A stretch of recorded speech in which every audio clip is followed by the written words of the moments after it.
gaining. Then again I'm losing. Sometimes I'm rising. Yes, sir. Then again I'm falling. Sometimes I'm gaining. Then again I'm losing. Sometimes I'm rising. Yes, sir. Then again I'm falling. Let Jesus work it out. Please, your Father would work it out. Oh, let God work it out. Please, your Father would work it out. Oh, let God work it out. Please, your Father would work it out. Oh, let God work it out.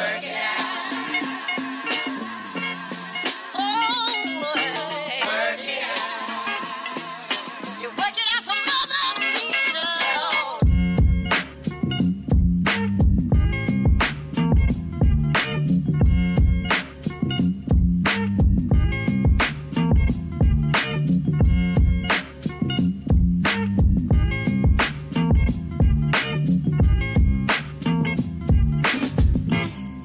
Sometimes I'm gaining. Then again I'm losing. Sometimes I'm rising. Yes, sir. Then again I'm falling. Sometimes I'm gaining.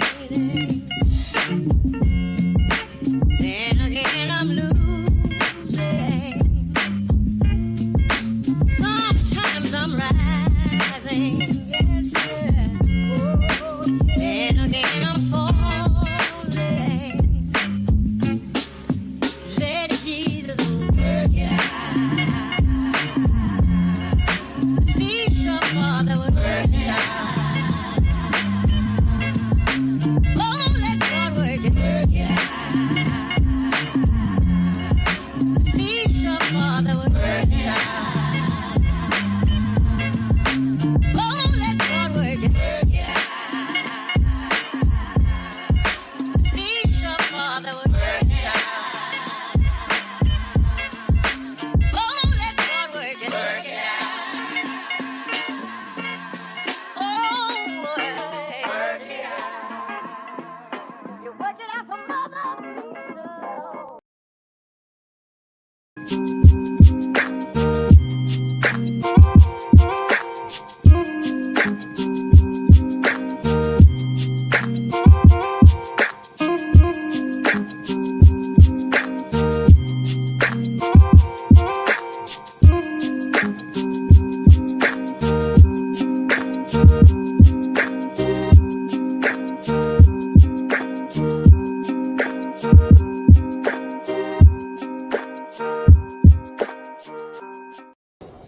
All right. Welcome back, ladies and gentlemen. This is Dr. David Patrick Harry with Church of the Eternal Logos.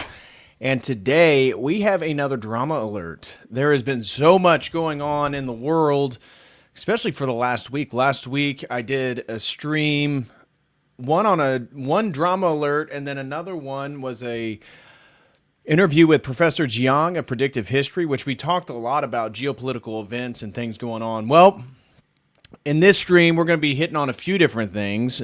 This week, the ambassador for the U.S. to Israel, Mike Huckabee, former governor of Arkansas, he has taken aim at the Orthodox Christian Church. Why? Because the Patriarch of Jerusalem just disavowed Christian Zionism entirely and talked about how it's detrimental to Christians who actually live in the Holy Land.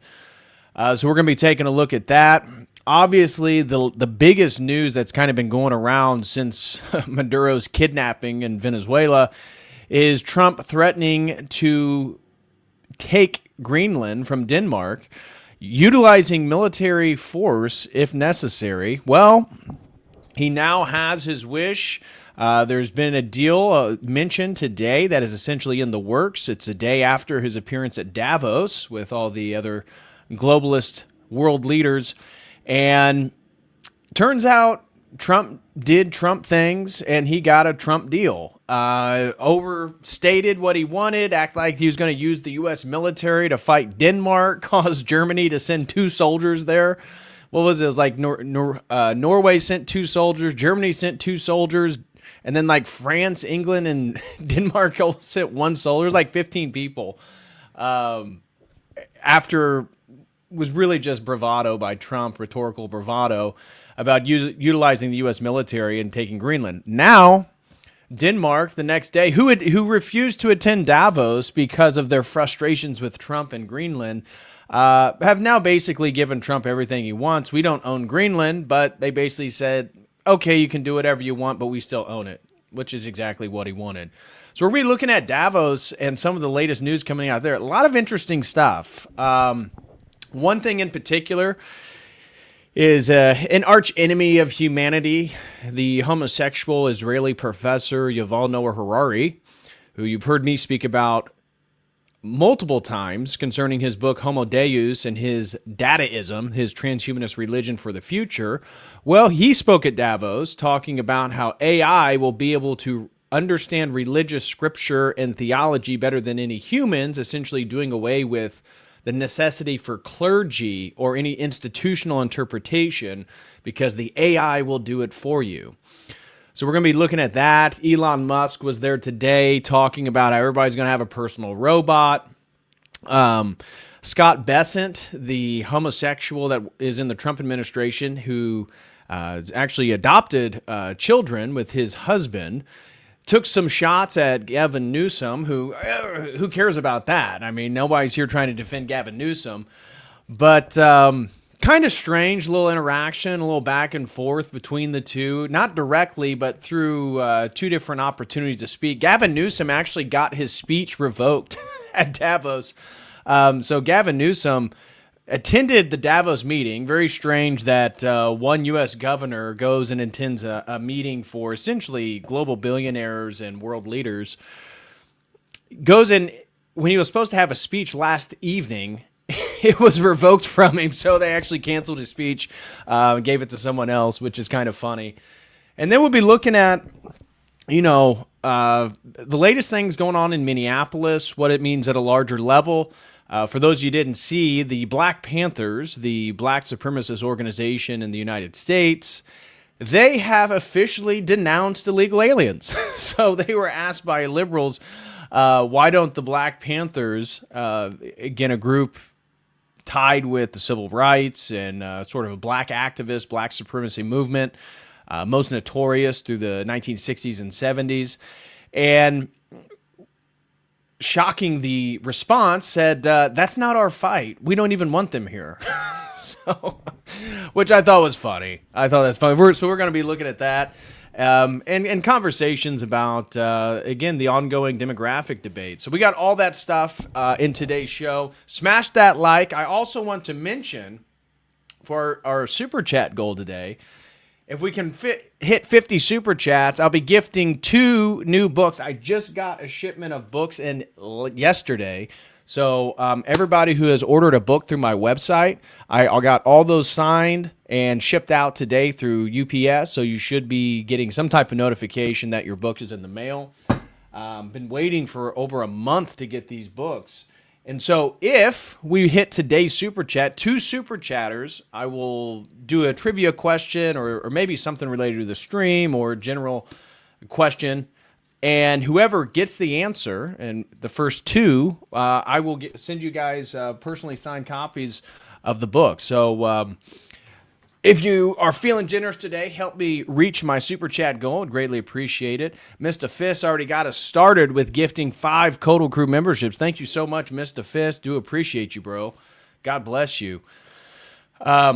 So diving right into things, I thought the first thing you guys need to know, is we was kings. We actually was Kangs the whole time. So, unfortunate for some of the black Israelites, there's been a sort of second study that has advanced things that we already knew to be the case, and that ancient Egyptians are actually much more much more similar to modern-day Europeans than present-day Egyptians, meaning after doing a DNA analysis, it is now officially confirmed ancient Egyptians were basically modern Europeans with a mix of East Mediterranean DNA. So basically the Levant, stuff like that. So I'm sorry to the black Israelite community. It is now officially science. So trust the science, guys. Trust the science. Unfortunately, ancient Egypt, they were much more Aryan than people obviously believed. So thought that was worth sharing. That was kind of going viral this week. Now here's one that we've been talking about. I don't think anybody's going to be surprised with this. Gen Z can't read. Now there's a lot of good things about Gen Z, right? We talked about how their church attendance, Gen Z is one of the highest attending generations on record of attending church services. There's sort of a resurgence of young men interested in the Lord and traditional Christianity. But there's a downfall due to their symbiotic relationship with technology. We've talked about the atrophying of natural abilities. You know, Socrates' big critique to Plato was, hey, don't write stuff down. You won't be able to memorize it. And Plato's like, well, I won't have to memorize it because I can just write it down. And writing as a major technology, and again, whether you are with Socrates as a more Luddite approach or Plato, the idea is that smartphones have been shown to lower people's critical thinking skills, their attention rates, their reading abilities, their math skills. And obviously, if you're too engrossed in technology, even your interpersonal skills, building relationships. So a new article just came out today that was kind of going all over the internet, and in which it discussed how, and here's the article right here, it's in Fortune, Gen Z are arriving to college unable to even read a sentence. Professors warn it could lead to a generation of anxious and lonely graduates. I think the first question is, how did they get into college? How did they get into college, right? I think before blaming the generation that is filled with all these problems, the first thing we should ask is, how did they even get through high school? I mean, what happened to actual standards? I remember when I was in high school, we had kids that, you know, didn't attend school regularly, weren't the smartest, and they didn't graduate. They had to go to summer school or an extra semester or two to graduate high school. Seems like now they just pass out high school diplomas like candy. I mean, does anybody ever get held back anymore? Seriously. Because how in the hell are people going to college and they can't read? And this is a quoting from a professor. One shocked professor described young adults showing up to class unable to read a single sentence. She said, it's not even an inability to critically think. She's the Jessica Wilson, a professor of great books and humanities at Pepperdine University. This is an elite school. It's an inability to read sentences, she says. How are people getting into Pepperdine who can't even read sentences? Her observation reflects a broader trend. Nearly half of all Americans did not read a single book in 2025, with the habit plunging some 40% over the last decade. And even with young people embracing book talk and TikTok subcommunity dedicated to books and literature, Gen Z's reading habits still lag behind all other generations. Americans aged 18 to 29 read on average just 5 to 8 books in 2005, according to YouGov.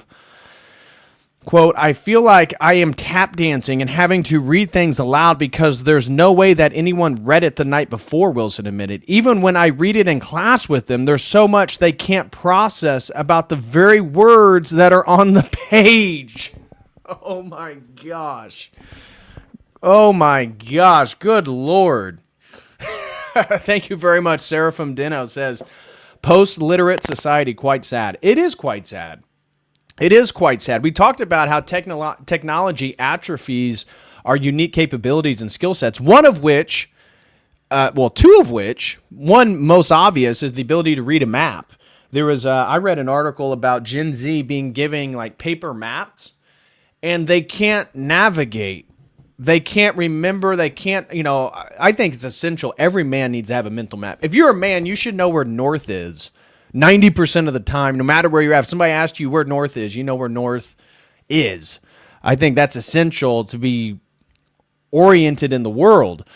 But a recent article I read talked about how Gen Z can't even read a paper map, and navigation, memorizing navigation or a route somewhere is very difficult because they depend so much on Apple and Google Maps. A second one, there was an article on analog clocks. There was a whole school system, I forget where it was in the U.S., that was replacing analog clocks in the school because the students couldn't read an analog clock. Analog clock's the one with, hands. There's a minute, an hour, and a second hand. They can't read them. They had to install all digital clocks in the school because they weren't able to tell time with analog clocks. How about we just teach them how to read an analog clock? Why would you replace the clocks? What is going on? This is just absolutely unreal. Thank you so much, Henley, for the $5. God bless you, brother. And thank you so much, Kristen. God bless to you and your family. She says goal contribution. Mr. Fist says academic standards be racist and shit. Yeah, pretty much. Blink 444. This is how the globalists are going to be able to implement Agenda 21. Yeah, pretty much. But I'll tell you, the irony of all this is if you just go search, you can literally just put this in a search engine, just look up Gen Z, the most diverse generation on record, or Gen Z, the least white generation in American history. And then combine that with the fact that for 2 years in a row, for the first time in American history, IQ levels, literacy, and math skills have dissipated. They have declined. They have gotten worse. This generation is the first one on record through the standardization of IQ tests to do worse on average than the generation before. If you asked somebody 40 years ago what you thought the IQ of America, they'd probably be like, average IQ like 110, 115. Every generation going to get smaller, more intelligent, better critical thinking skills. No, actually the opposite is occurring right now. It's actually the opposite right now. So kind of a scary little fact. And then the professor, for her part, Wilson has turned to reading passages aloud together. This is a college seminar. A college seminar. She has to read. It's like story time in kindergarten. Like, gather around, kids. I'm going to read. She has to read aloud together, discussing them line by line or repeatedly returning to a single poem or text over the course of a semester, in part so students can begin to develop the skills to read critically on their own and be prepared for their postgraduate career. Postgraduate? They don't need a postgraduate career if they can't even read. What are we talking about? She said, I'm not trying to lower my standards. I just have different pedagogical approaches to accomplish the same goal, Wilson said, adding that she's taught at 5 institutions during her 22-year tenure, and more selective ones like Pepperdine tend to have better prepared students. Oh, is that right? So, not looking good. Not looking good on that front. Next thing, now this is, if you have children in the room, this is probably not the most child appropriate video here. There's nothing super crazy, but this was an AI video that was kind of going around that I thought was interesting. It's an AI video of Satan going around and taking selfies with whoever prompted the AI to create this video with elements that they believe are nefarious or detrimental to our Western heritage. It kind of is focused on occultists, people who the video presenter believes have sold their soul to the devil one way or another. But I thought this was kind of a clever use of AI. Last week we were looking at all the Donald Trump AI Maduro videos, which were hilarious. And I got one good Greenland Trump AI video coming up, but this I thought was an interesting use of AI. Maybe not the most wholesome thing in the world. I will get to something more wholesome in a second, but noteworthy. Check this out.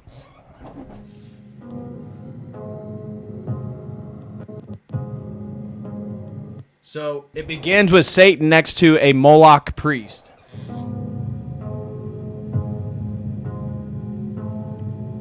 Knights Templars.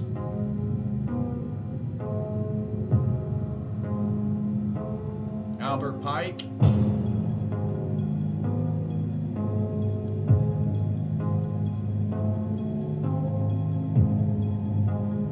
Manly P. Hall. Helena Blavatsky.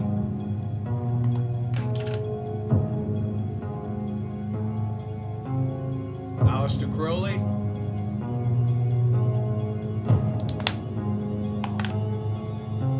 Skull and Bones with George Bush. Bohemian Grove.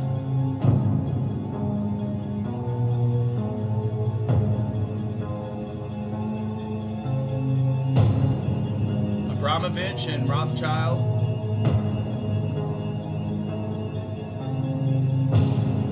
Jimmy Savile.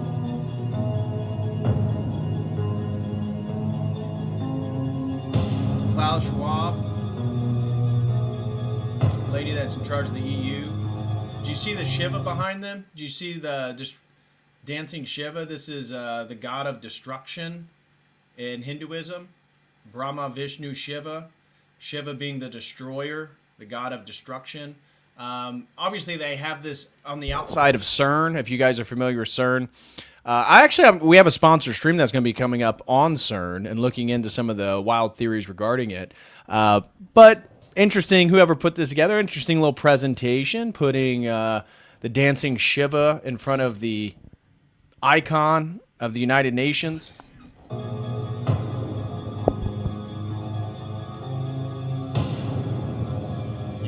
All Noah Harari.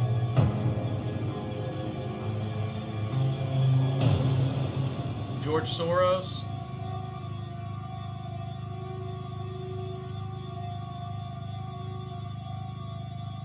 Bill Gates.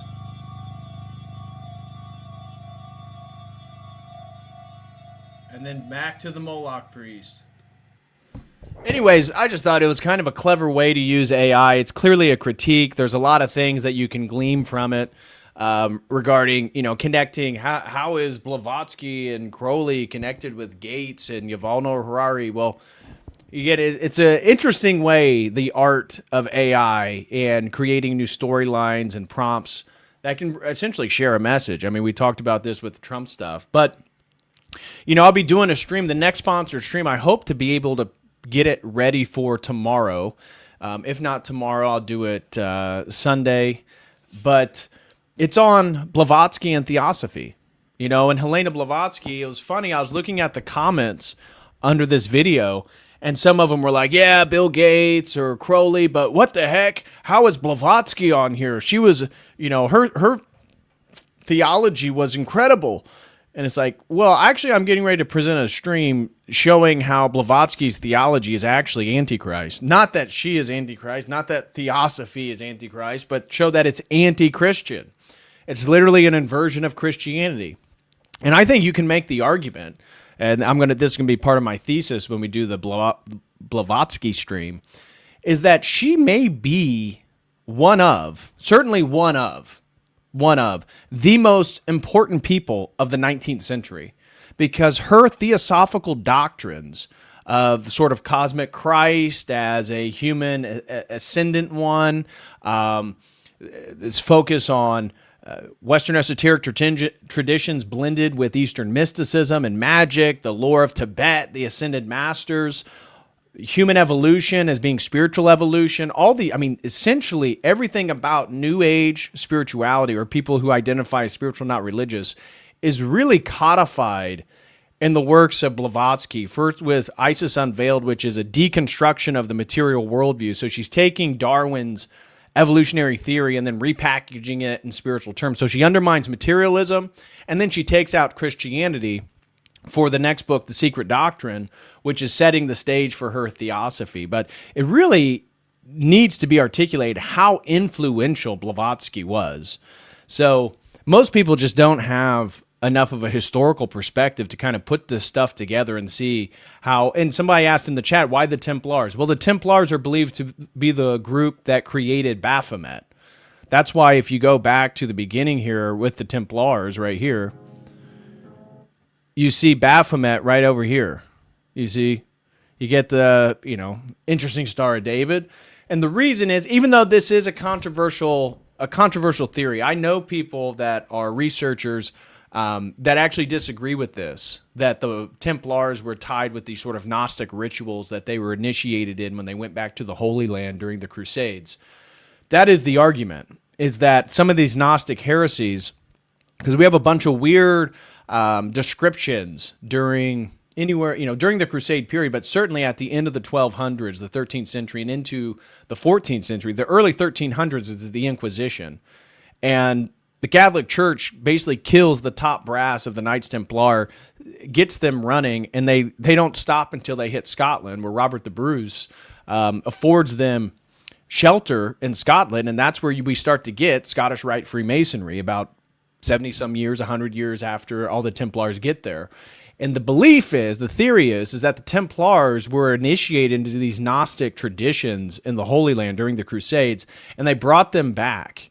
And so Baphomet being this, again, you can understand if you're initiated in Gnosticism and believed in sort of this monad, this collapsing of dialectics, well, Baphomet with half human, half animal, half male, half female, as above, so below, is the sort of this icon of monistic unity in a way. And that's what that symbol is. So that's why it's included in this video. But I just wanted to share that. Thought it was an interesting little video for you guys to see. Randolph Wrestler throws in two. Thank you so much, brother. He says, just like they stopped teaching cursive. Yeah, well, they can't teach cursive. I know. I saw penmanship as well amongst Gen Z is like a real problem. They can hardly write. These are just basic adult skills. Basic adult skills. They can't read and write. They can't come up with their own opinion on a topic. They can't read a paragraph and summarize it in their own words.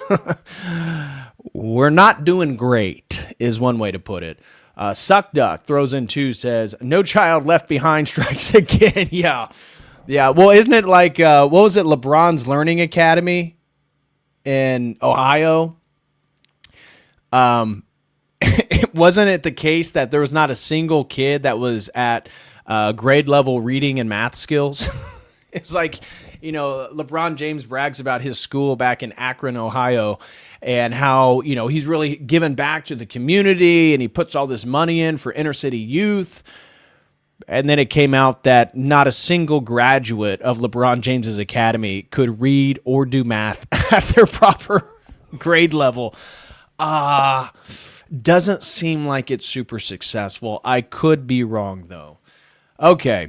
So moving on here, that was just a little fun thing we had for tonight. Now, this is a little wholesome. I always got to throw in something wholesome because so much of what we talk about is so negative and critical of everything going on. This is something a little bit more wholesome. This is a kid who I don't know if he is autistic, but it's incredible nonetheless. He plays Vivaldi on his accordion. And I'm not kidding with you guys. It sounds like Vivaldi, like a whole orchestra. You have to, I saw this and it was scrolling by. I was like, man, next drama alert, I got to play this. This is so cool. So check this out. This is one guy on an accordion sounding like an entire symphony orchestra.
I just thought that was incredible. I've never seen that type of skill set on the accordion.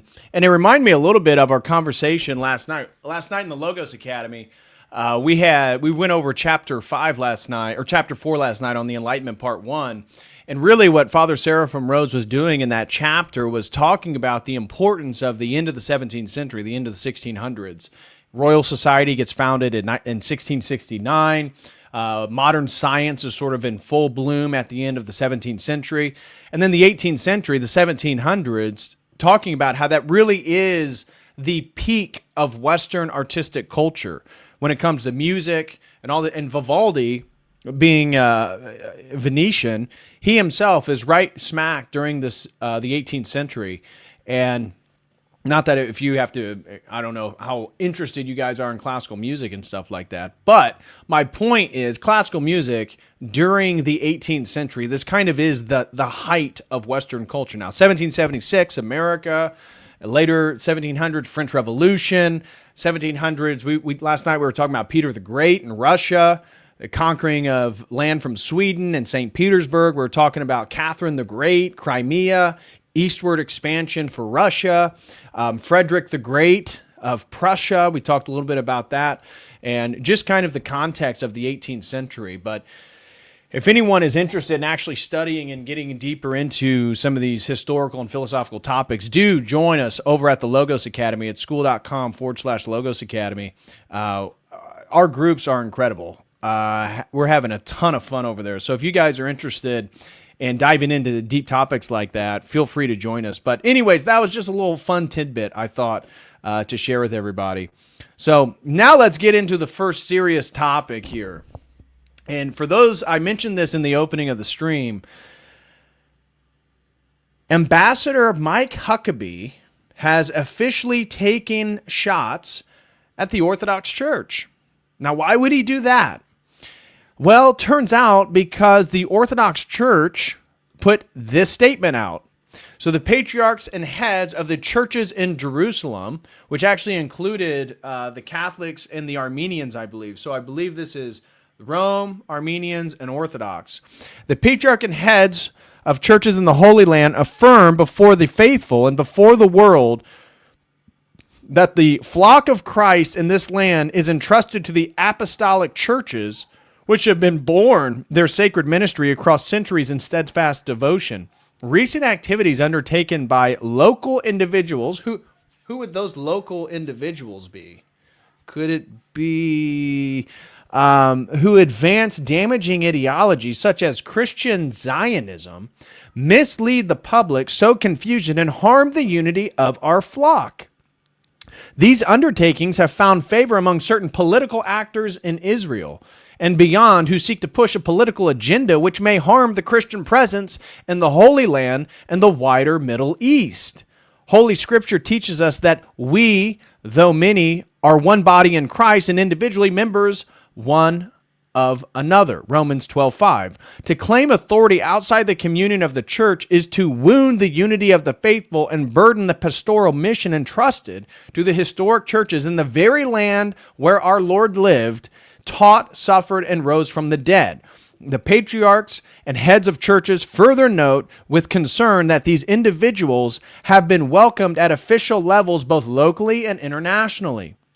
Such actions constitute interference in the internal life of the churches and disregard the pastoral responsibility vested in the patriarchs and heads of the churches in Jerusalem. The patriarchs and heads of churches in Jerusalem reiterate that they alone represent the churches and their flock in matters pertaining to Christian, religious, communal, and pastoral life in the Holy Land. Essentially, not Mike Huckabee. Mike Huckabee does not speak for Christianity. May the Lord, who is the shepherd and guardian of souls, grant wisdom for the protection of his people and the safeguarding of his witness in this sacred land, the patriarchs and heads of the churches of Jerusalem. So this gets issued and it begins getting celebrated online. People are talking about, oh, thank God, the historical churches in Jerusalem are speaking out. And lo and behold, very soon afterwards, we see Mike Huckabee very upset about it. He says, in response to this statement, of non-evangelical churches in Israel, I issued the following. I hope you will read prayerfully. So again, a little piety signaling right off the bat.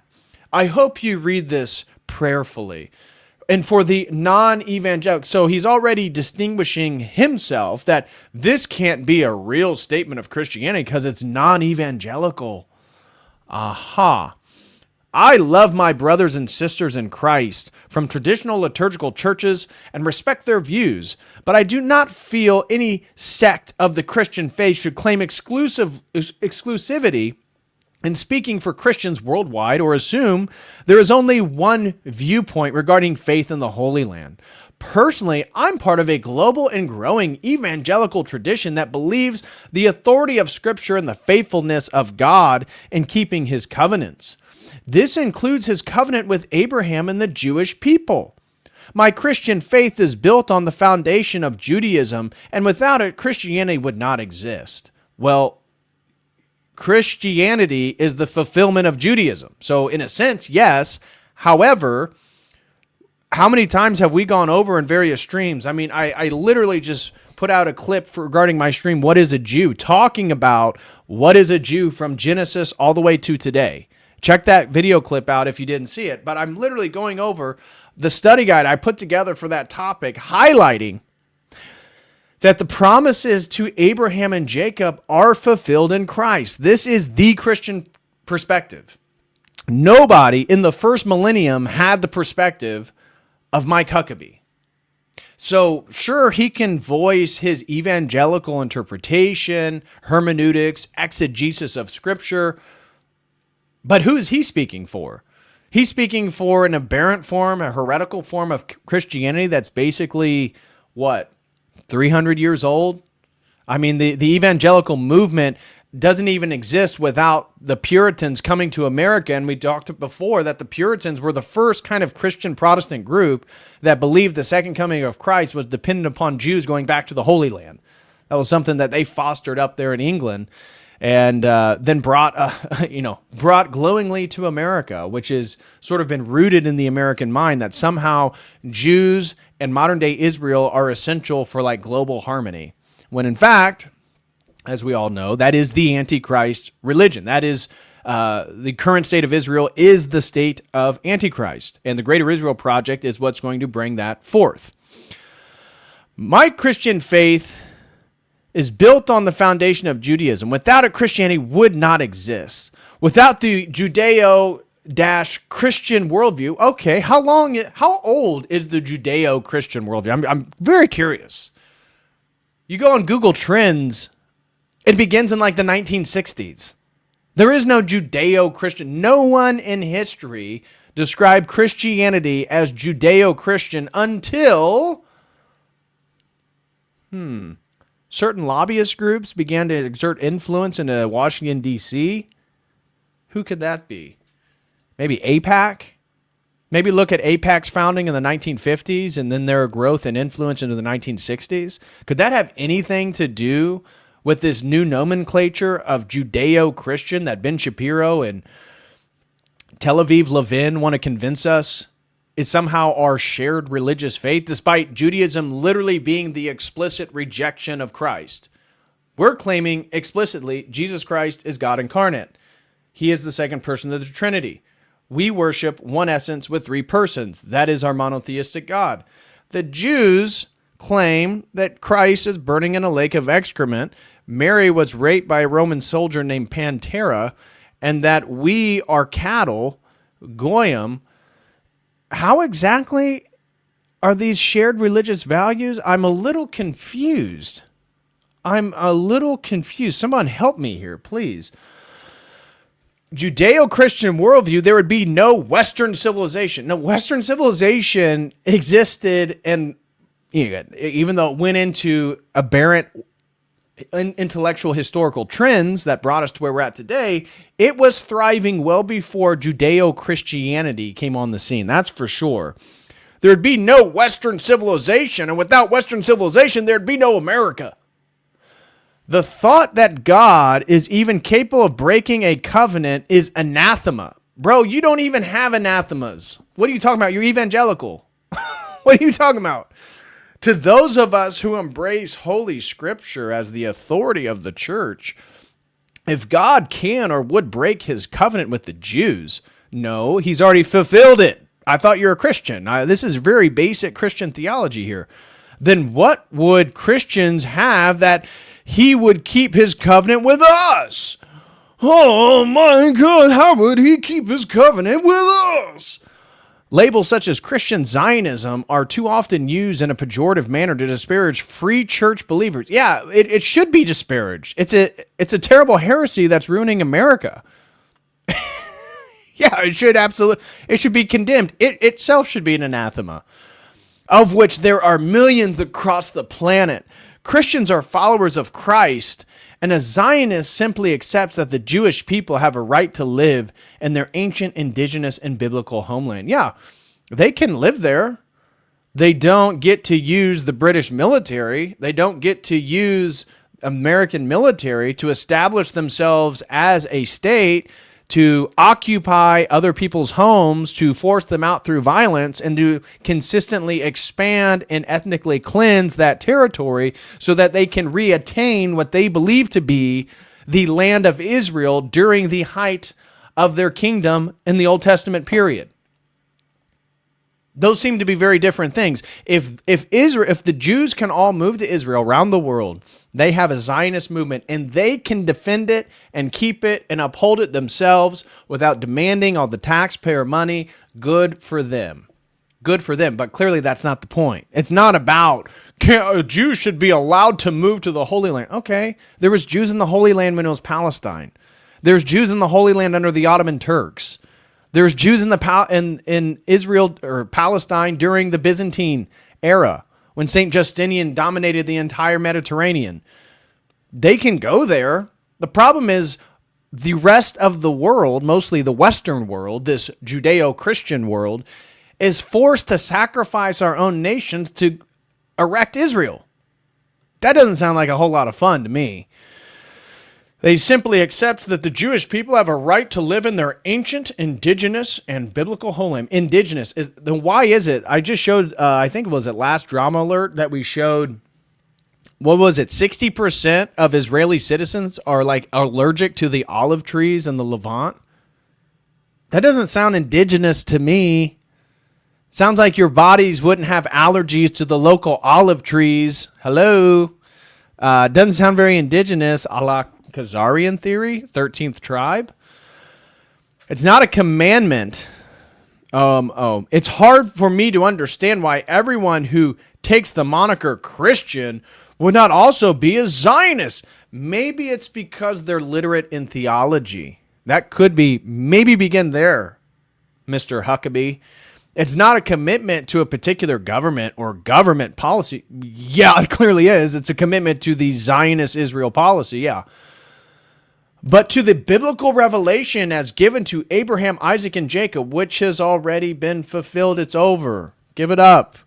In my faith, there is certainly room for those who butter their bread differently than me, and I would hope that there would be room in the hearts of other church bodies for me. No. There's plenty of room if you're willing to repent, Mike, but you are literally promoting a trajectory and theology of Antichrist. I'm sorry. We as Orthodox Christians cannot support you with that. I apologize. So, yes, there's room in my heart for your repentance, and we graciously and eagerly look forward to it. However, it seems to be very unlikely. We need to unite in those truths that should be agreed upon. Oh, yeah, like the church is Israel, like the Orthodox Church is Israel, such as the sanctity of life, the shared act of marriage, the autonomy of the individual, the desire to lift up every human and alleviate human suffering, and the belief that grace is God's gift to us all. Please share with others and, quote, pray for the peace of Jerusalem, unquote. Okay.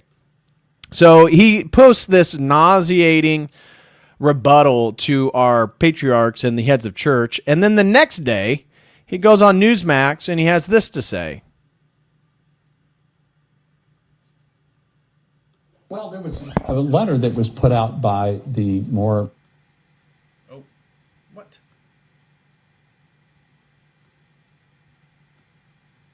The letter that was put out by the more liturgical churches, the non-evangelicals, Catholic, Greek Orthodox, Russian Orthodox, a host. In other words, there was a letter put out there by like real, actual historical churches, and it really rubbed me the wrong way. I think there's about 10 different denominations, and they said that they're the only ones who can speak for Christians in the Holy Land. I found that a little bit troubling because I'm not sure that anybody has the exclusivity to speak for all Christians in the world. And there was also a very, very targeted, kind of a pejorative hit at the term Christian Zionist. Bianca, I consider myself a Christian Zionist. All that means is that, yes, I'm a Christian. Everybody, I think, pretty well knows that.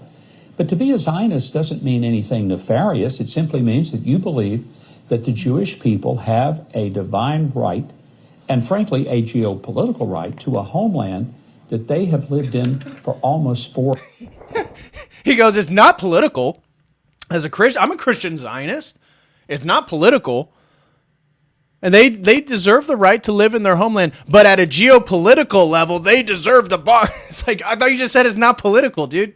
You immediately went into a political rationale for it. 4,000 years. And to say you're a Zionist means, do the Jewish people have a right to live in this land? I think most people would look at this, if they're objective, and say, well, of course they do. But why do they have more of a right than anyone else?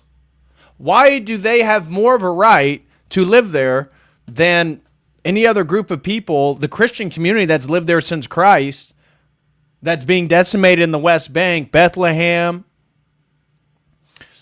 Like what's going on with that? Nazareth was another city that I saw that they were bulldozers were like destroying Christian businesses, forcing Christians out of their homes so that Jewish New Yorkers could fill the void, occupy their homes just like they did Palestinians. They've had connection here. So to say a person is a Christian Zionist, it's a Christian who respects that Jewish people should be living in the Holy Land.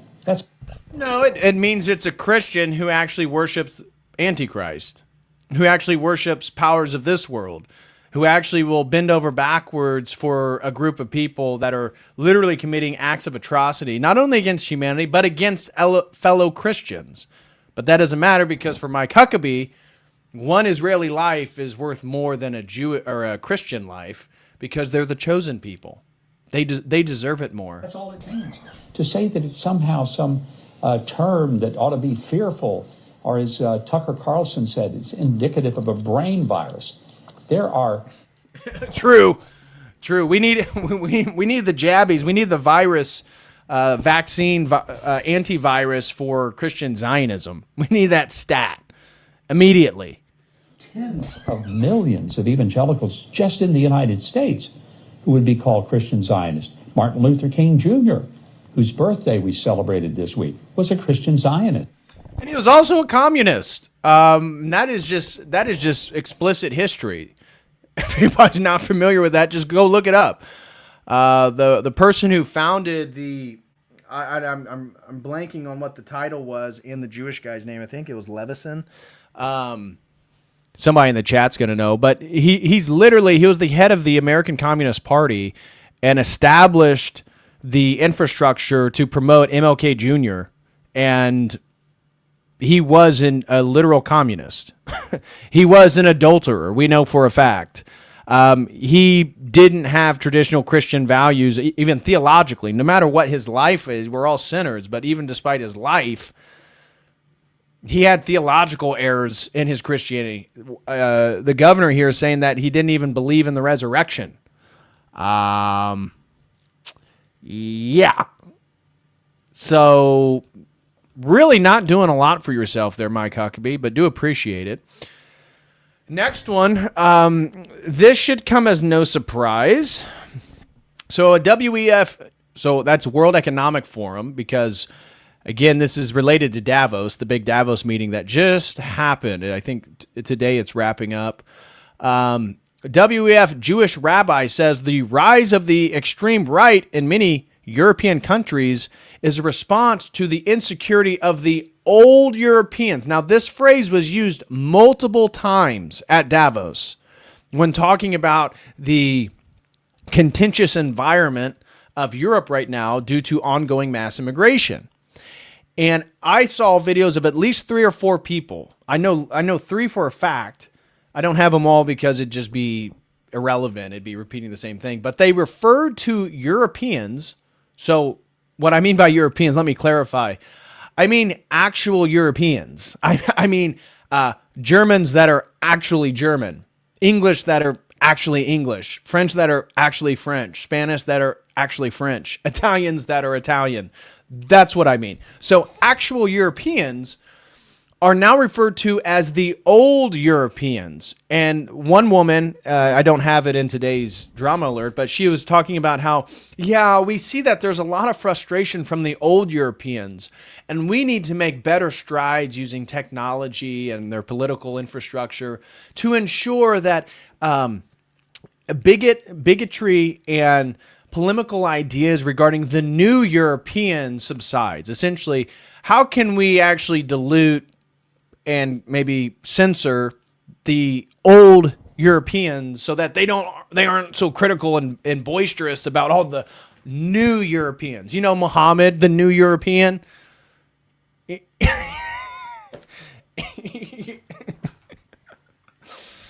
So here we have a Jewish rabbi talking about how the so-called old Europeans regarding the new immigrants, fighting Islamophobia and anti-Semitism is in the interest of both religions. So in order to protect Islam and Judaism, we need to stop the criticism of immigration and Israel in Europe from the old Europeans. Jews and Muslims have teamed up against Europeans. Now we can see where the anti-white, anti-right, anti-European rhetoric and propaganda is coming from. Well, check this out. I think the rise of the extreme right in many European countries is a response to the insecurity felt by the old Europeans, so-called old Europeans, regarding the new immigrants who came from the Middle East. So I think that fighting Islamophobia and anti-Semitism is an interest of both religions and both communities. And when we do it together, it's going to be much more useful. We have created, under also the Saudi umbrella, more than 10 years ago, the Muslim Jewish Leadership Council, and which was successful. And we believe that we have to go this way if we want to make sure that every European can live in peace and walk in peace in the streets. But what about the old Europeans? Are they going to be able to live in peace? I thought it's their countries. You know, my favorite part of this, that his name is Goldschmidt.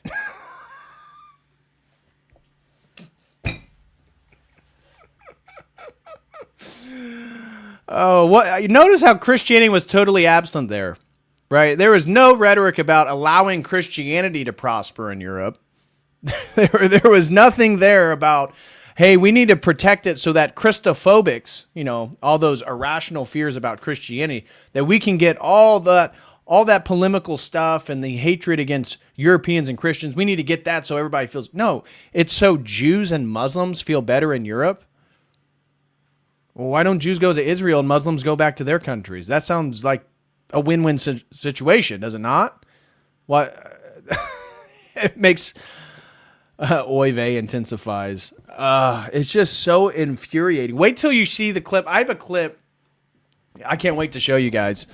Of Sam Harris going on and on to another rabbi about how Elon Musk and all these right-wing influencers think that mass immigration is somehow a Jewish conspiracy. And then the rabbi goes, well, yeah, that was us. We're the ones that wanted to open the border. It's so funny. Yeah, Sam Harris goes on like a 2-minute diatribe about how this is all anti-Semitic white supremacy stuff. And the rabbi's like, well, yeah, but that was us. We were behind open borders. Oh, gosh. So in other positive news coming out of Israel, 3 journalists were killed today in an airstrike in Gaza. You know, the peace plan is going accordingly. And as part of that peace negotiation, Israel continues to blow up innocent people in Gaza, now including an American CBS News correspondent or cameraman, and then 2 other journalists. So wonderful news coming out of Israel. Seems like they're back to their usual habits. Now let's get into some of the Greenland stuff. So this was one of the funny AIs that was coming out this week. Let me catch up actually before we dive into this. Don Vicious throws in 5, says, I studied all of this as a teenager, especially the Gnostic and the occult. Awesome seeing you lay it all out for what it truly is. Well, thank you very much, Dan. Do appreciate it, man. God bless you. The Iconic Order throws in 5, says, keep in mind Gen Z ranges from 97 to 2012. We are not the same. By the way, I used to be Thomas Aesthetics, if you remember that user. I do remember that username. No, I know all the generational stuff. You know, we got it too. I'm a millennial, so we get it too. You know, the Gen Xers, you know, constantly degrading the millennials, and for some points, rightfully so. And so I'm not condemning all Gen Zers. I'm sure there's going to be, you know, there are incredible Gen Zers who aren't dealing with some of the problems that are indicative of that generation. But on average, we're not seeing good trends when it comes to intellectual capacity amongst the Gen Z. So on average, doesn't mean that the smartest person that ever lived couldn't come from the Gen Z generation. Of course it could. That would not change the average statistic that we're seeing a dissipation in reading levels, math skills, and literacy, and writing. So basically the 4 things that allows you to be a functioning adult is what we're seeing. Afro-accelerationism throws in 20, says, if the state and hierarchy are merely garments of skin necessitated by the fall, doesn't sacralizing them actually impede theosis? Traditionalism clings to the fall's bandage, not the cure. The cure is Christ. What are you talking about? What are you talking about? If the state and hierarchy are merely garments of skin necessitated by the fall, how are we sacralizing the state? What? This is such a dumb question. I don't even get it. How would that impede theosis? Theosis is made possible because of the incarnation, the fusion of divine nature with human nature. What are you talking about? What do you know, the Bulgarian Orthodox and the Romanian Orthodox or Russian how is that sacralizing the state? And hierarchy is necessary. Is God part of a hierarchy? Are you equal to God? I mean, what a dumb, that's just dumb. That's just dumb. Come on, man. If you're going to be critical of orthodoxy, at least come with something stronger. Traditionalism clings to the fall's bandage. What? How is that a bandage? You mean bondage? What? Okay. Octavian throws in 2, says, Huck is there to destroy the church, not help it. Yeah, obviously. Huckabee is a total nimwit, dude. I mean, clearly led by a faulty spirit. We'll put it that way. Shout out to my friend Kristen. God bless you and the family. Says Huckabee and all the evangelicals can go kiss the wall and keep their retarded opinions to himself. Amen. Amen to that. I think it's great that the patriarchs are speaking out about Christian Zionism because that gives full permission for us laity to go scorched earth on Christian Zionism. It's literally a debilitating worldview to the Christians that live in the Holy Land, that live in Jerusalem.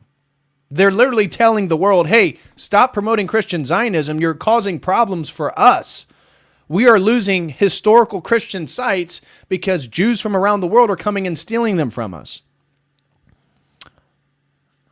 So, Nathaniel throws in 2, says, more like Mike Huckabee. Nailed it. Zinga. Got him. Coleman throws in 5, says, somebody give Mike Huckabee 7,000. Oh, he gets 7,000 every day. Suckaduck throws in 2, says, this mean Italy has claim over Roman territories? Oh, I think I see what you're doing. So you're saying because the Jews, Israel, yeah, that's basically the same logic. Octavian gifted a Code Crew membership. Thank you so much, brother. Appreciate that. Antiochian Ezekiel, it's insane how awful their theology is. Yeah. It's not compelling, to put it the least. It's not compelling stuff. And they're losing the fight. No Gen Zer is running from, hey, look what Israel's doing, to, okay, now I am a Christian Zionist. It's just Christian Zionists, people grew up in Christian Zionist homes, getting influenced by the free flowing of information and then moving from that to the correct position. And so they're just hemorrhaging people, and they're definitely losing the younger generation. It's over. It's over. Zionism is not going to be a dominant Christian theological disposition moving forward. It's just not. Suckaduck throws in 5, says, reminder, AI data setters aren't AI. Their architecture is set up to troll large amounts of data and compile a profile like in China. Absolutely, and that's happening. We're going to get into that. We're going to get into that moving forward here. I got some stuff on that. Then my friend Josiah Elleron, shout out to you, brother. Thank you so much. He says, shout out to our brother Snagglebeast, who is being received into the church this weekend. Glory to God. Snagglebeast. I met Snagglebeast and Josiah in Florida at the Athens and Jerusalem conference. So shout out to you, Snagglebees. Glory to God, brother. Welcome home. I know that meant a lot to you, and you're really looking forward to being brought into the church. That's fantastic. Josiah Elleron throws in another 20. Thank you so much, Josiah. He says, shout out. Oh, it's 2 of the same ones. Well, thank you so much, Josiah. Really appreciate the support, my brother. God bless. And let me just double check, see if anything came in over on Dono Chat or Streamlabs. We'll get back into all the Greenland stuff, because as I said, Trump did his typical art of the deal and got exactly what he wanted, and Europe thinks that they won somehow. And I'm going to show you how all of that unfolded. It's really quite fascinating. So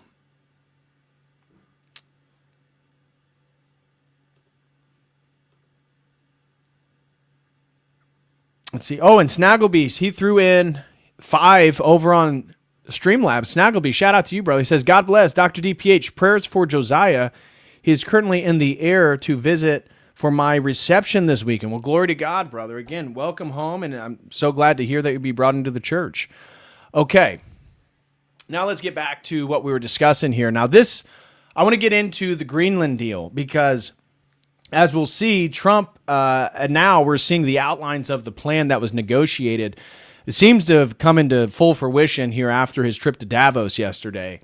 And Greenland is now going to allow full U.S. access to all their minerals, their rare earth minerals, building a military base wherever they would like, essentially full access to Greenland, which is what Trump ultimately wanted. And of course, it begins by him saying that they're going to conquer Greenland. And then the Europeans send like 15 soldiers there, like that's going to do something. And now there's been a negotiation that we now will not spend $700 billion. We will not give thousands of dollars to Greenland citizens. We're just going to get what we wanted without paying $1 for it, and Denmark can still say that they own it, which is exactly what he wanted. But this was one of the AI videos that came out that I thought was hilarious. What are you doing? What are you doing? Nothing. Me? Just hanging around. I love it. So here is the latest. So this is the Arctic Circle. This is what Greenland's all about. Why is there such an obsession about Greenland? Well, let me explain. It has to do with access to the Arctic, and that these sea lanes are widening and allowing for more ships to pass around the Arctic North. Now you can see the blue lines here represent Russia and Russia's access. And so they go around. Over here is Norway, Sweden, Finland. So they have access to the Arctic through here. But their border from Siberia goes all the way around the Arctic over here. And then China gets access through I think through this end over here. And so the U.S. wants to basically be dominant on this side of the Arctic. And through what now will be our control of Greenland, this line will go all the way around Greenland as well. And so, as the deal says, Denmark must continue paying Greenland population $600 million a year, so we don't have to do that anymore. The U.S. gains sovereignty over any parts it wants for American military bases, which is what Trump wanted. The U.S. will have access to the entire Arctic Circle. The U.S. obtains the mineral exploration rights, so we can now mine for our rare earth minerals in Greenland. China and Russia are not permitted to enter Greenland. The U.S. will continue to be part of NATO in exchange for all of this. So what happened?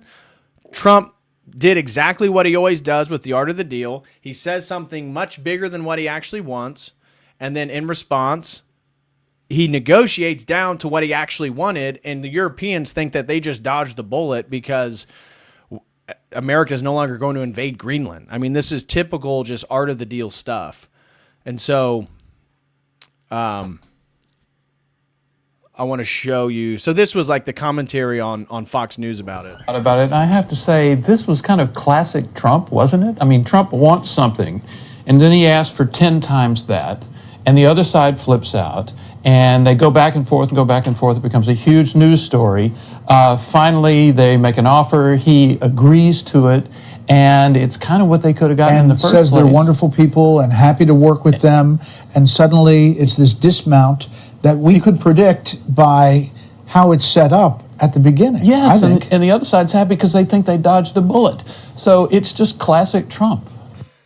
True. Very true. I thought I had an... Oh, and this was... Which one was the... Here it is. And so this was yesterday. Trump gave like an hour and 15-minute speech when it wasn't supposed to be that long, and he just kept going on and saying what he wanted to say. Nobody's going to stop him. And he had this very unique little exchange where he's like, I'm not going to take Greenland by force, but if I wanted, I could, because you guys can't stop us. And so this is what was meant by the Europeans thought after this conversation yesterday, apparently that's when the negotiations really got going on how the U.S. can get what they want out of Greenland without a confrontation.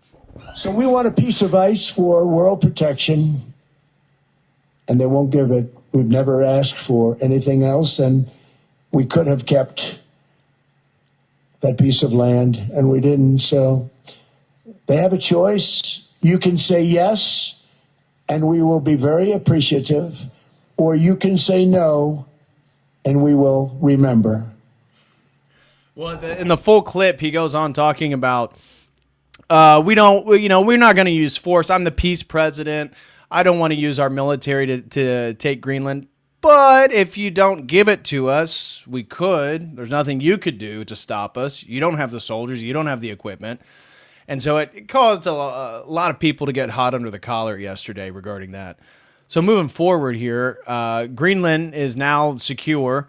One of the interesting things that happened, too, that was making its rounds around social media, is that Trump called the credit card companies in America, but around the world, usury, which is very interesting because, that word tends to be associated with a particular group. One of the biggest barriers to saving for a down payment has been surging credit card debt.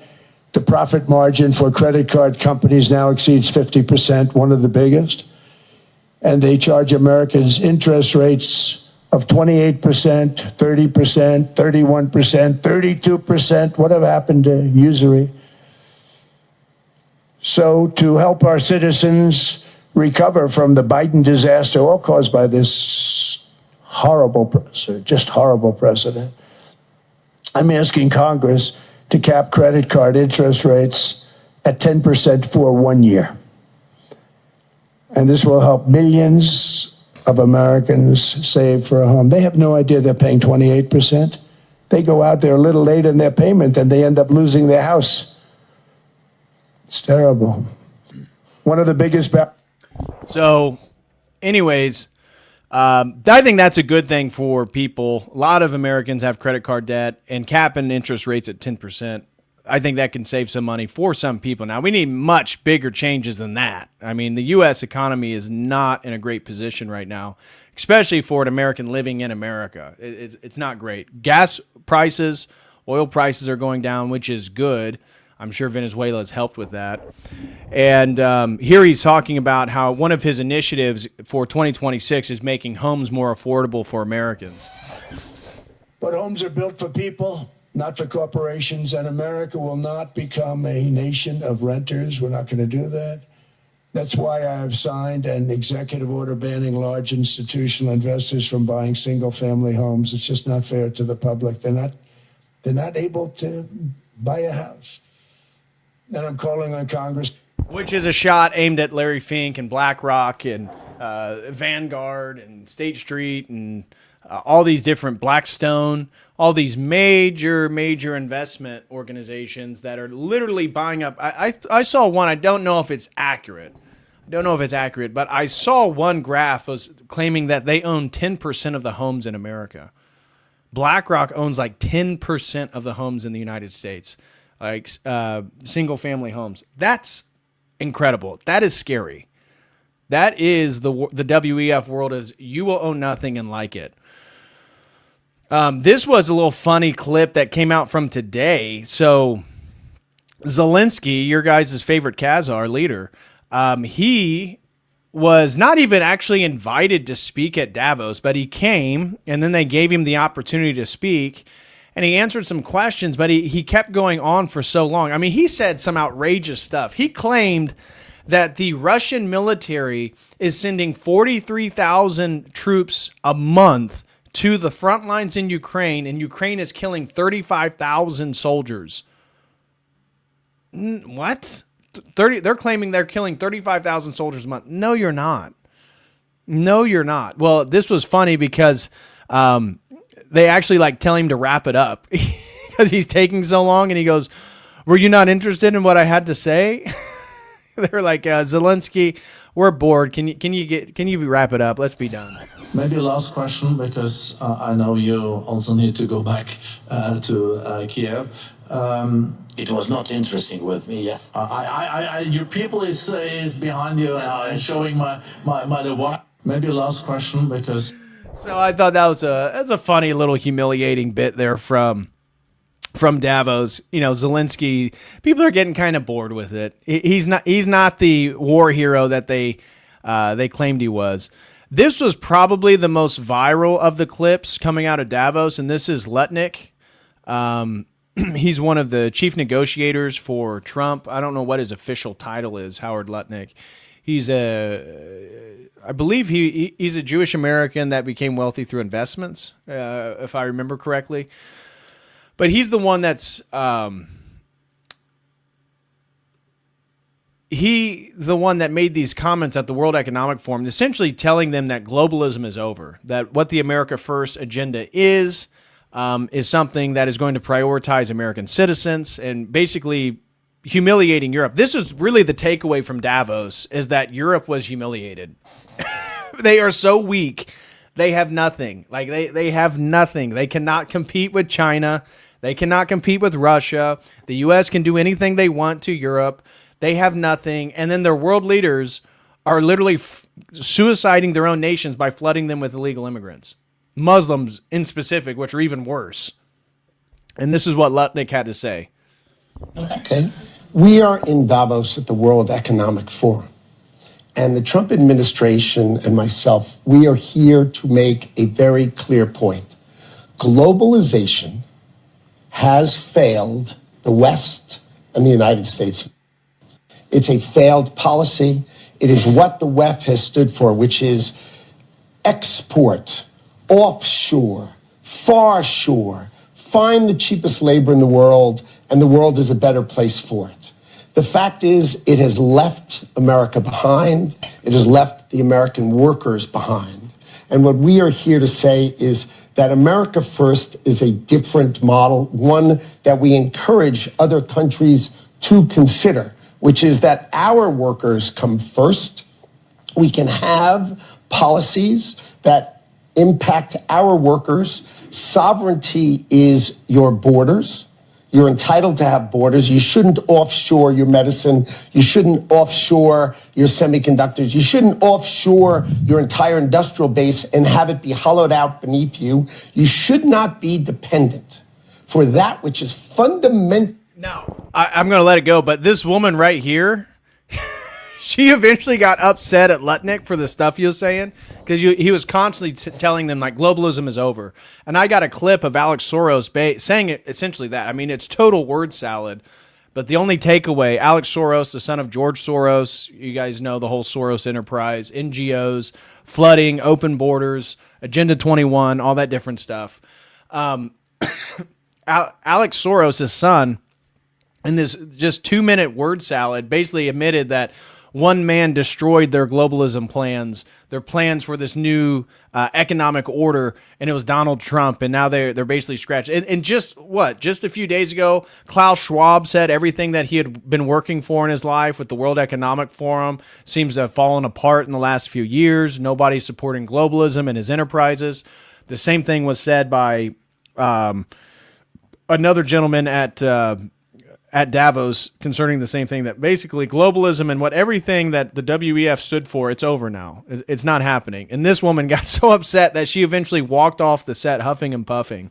To your sovereignty on any other nation. And if you're going to be dependent on someone, it darn well better be your best allies. Okay? And so that is a different way of thinking. It is completely different than the WEF. I viewed the WEF as not a flagpole in the middle, but in fact, they are the flag. Whichever way the wind blew, so it blew. You should have solar, you should have wind. Why are you going to do solar and wind? Why would Europe agree to be net zero in 2030 when they don't make a battery? They don't make a battery. So if they go 2030, they are deciding to be subservient to China, who makes the batteries. Yep. And that's where Starmer just basically said, yeah, well, we're going to have more Chinese investment, and they're going to give up one of the islands that has a U.S. military base in it, south of India, in the Indian Ocean.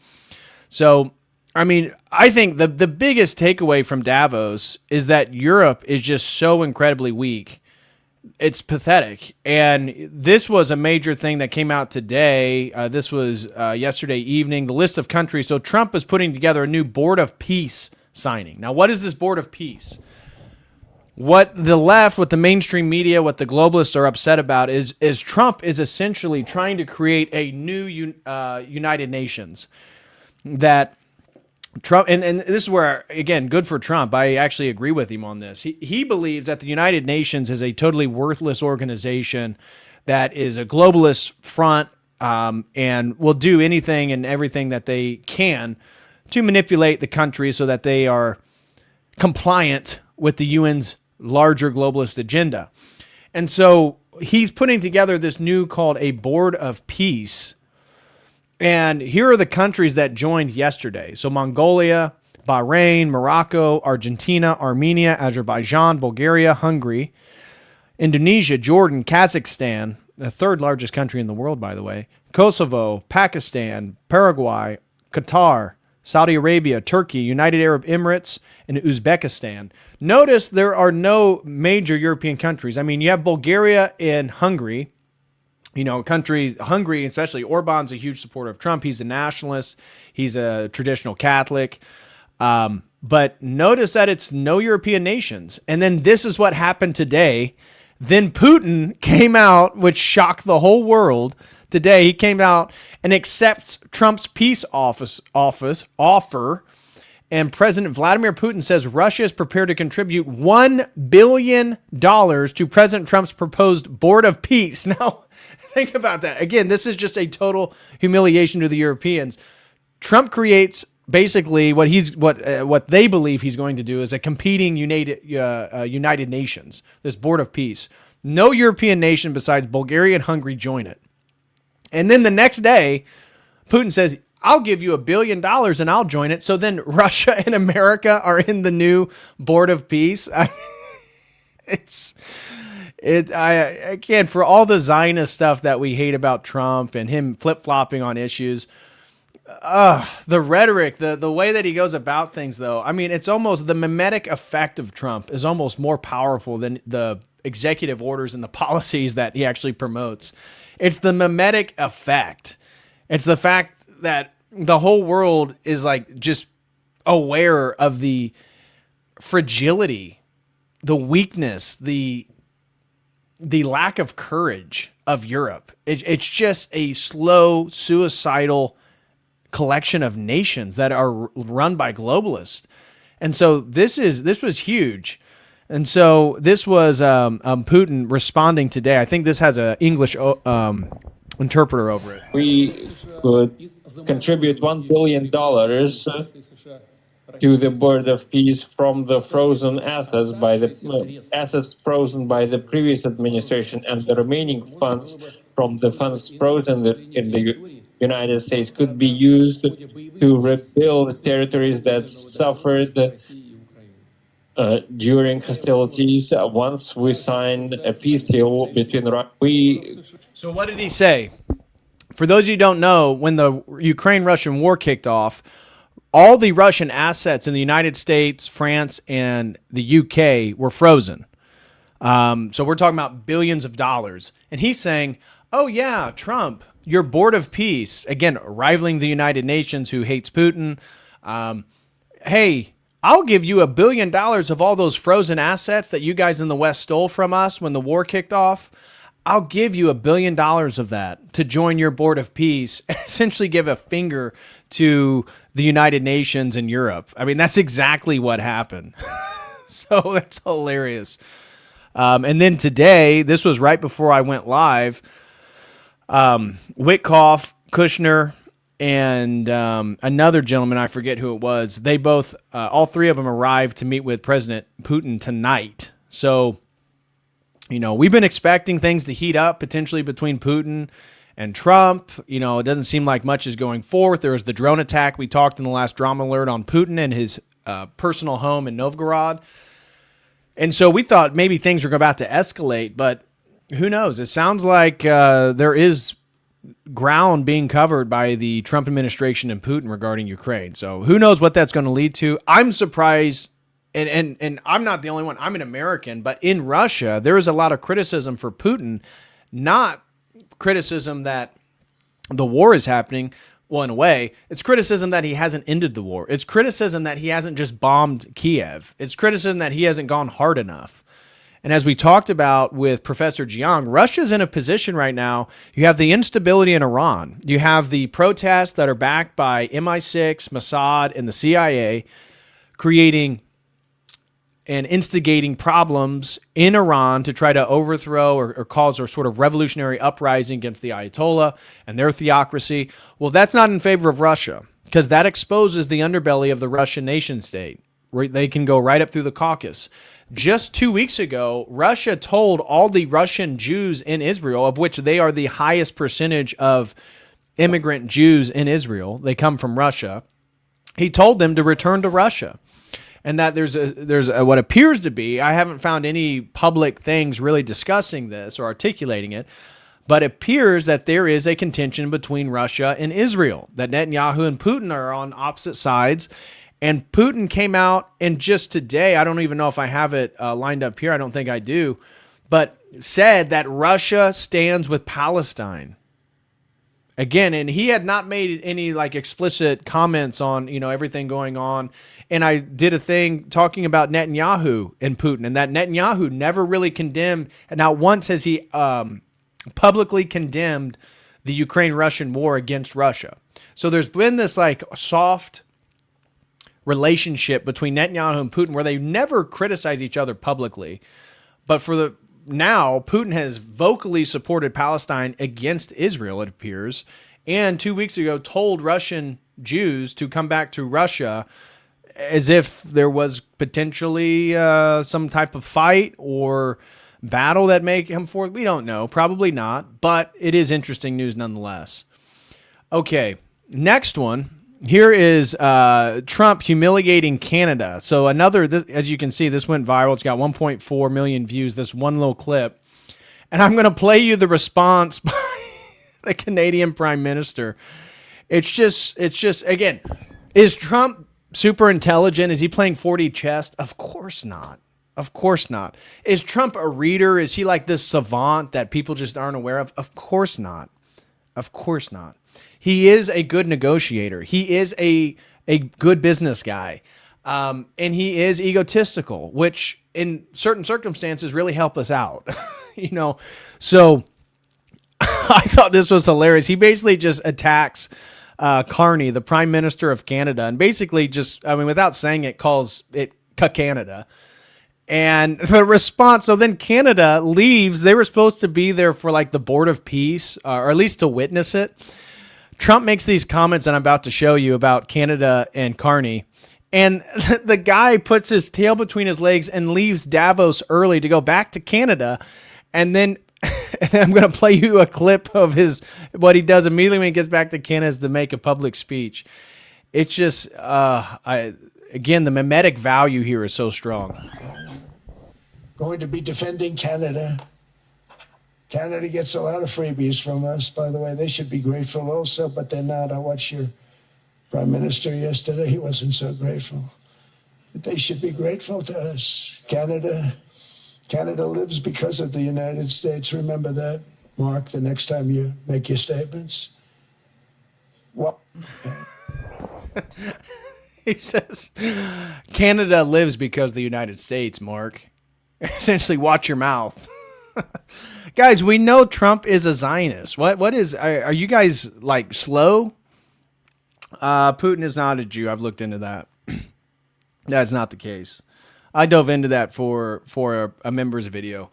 He's not a Jew. She is not a Jew. Who is this guy? This is people like this are what make actual criticism towards Israel and what they do look bad. Like, we need, as fellow conspiracy theorists, we need to subordinate our community that if you're just too dumb, you're not allowed to speak about conspiracies publicly because you make it look bad for the rest of us. Putin grew up around Jews. He was influenced by Jews. He bragged about how great of a relationship he had with the Jewish community and a rabbi that lived next door to him when he grew up with his mom. He is not Jewish, though.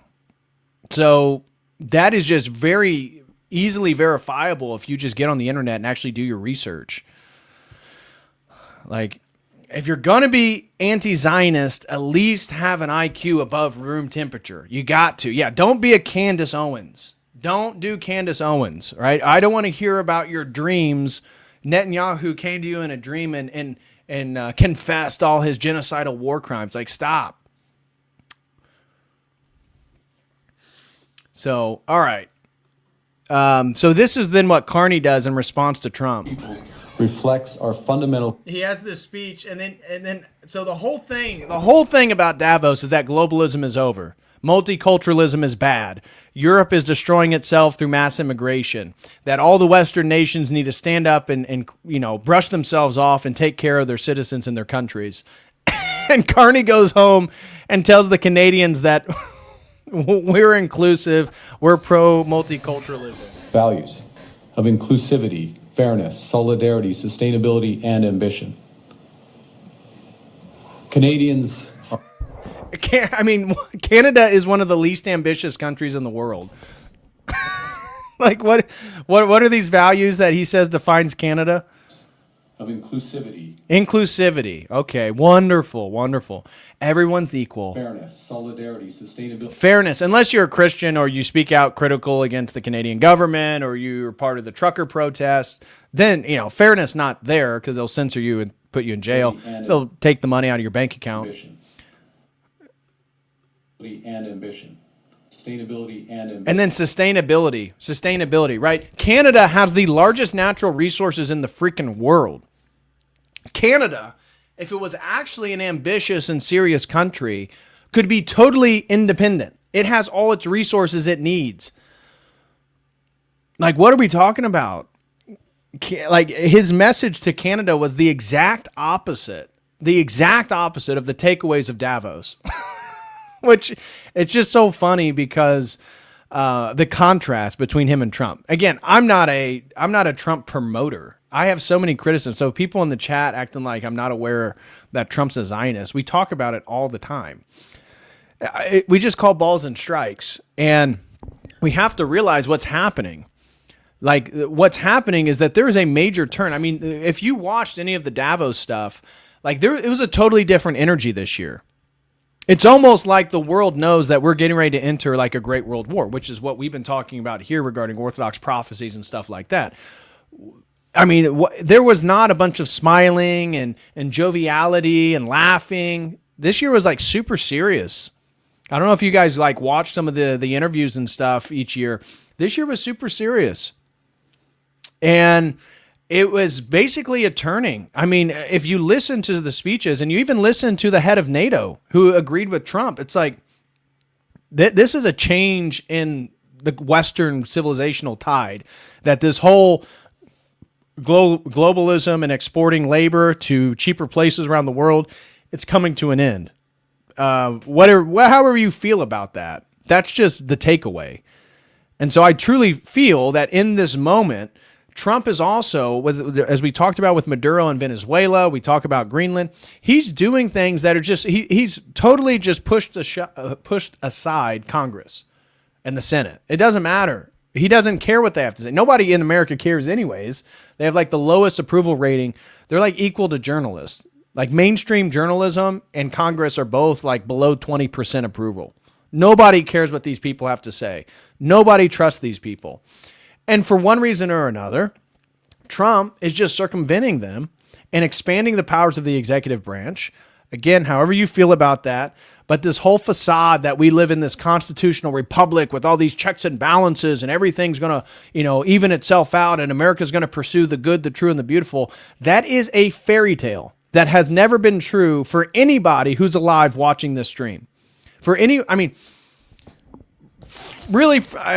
American history is more complicated, but I would say from the founding of the Federal Reserve, that hasn't been true. Since Jekyll Island, that hasn't been true. Certainly from FDR forward, that has not been true. So America is losing the facade of this sort of constitutional republic with all these checks and balances and moving more into a monarchical state. And so if you guys think it's a joke that Trump may be president for a third term, you better wipe the smile off your face, because they're making legal arguments that the Constitution is referring to consecutive terms. You can only serve 2 consecutive terms, and they're going to make the legal argument, and there's nothing in the Constitution that explicitly prohibits it, that he only served 1 term, then there is another term of Biden, and then therefore he gets 2 more terms. Now, we know that with Trump, we get Zionism. We get GDP go up, America good. We get low deportation numbers, right? In 2025, the year that Trump was president, his first year, there was less deportations than there were under Barack Obama. Okay?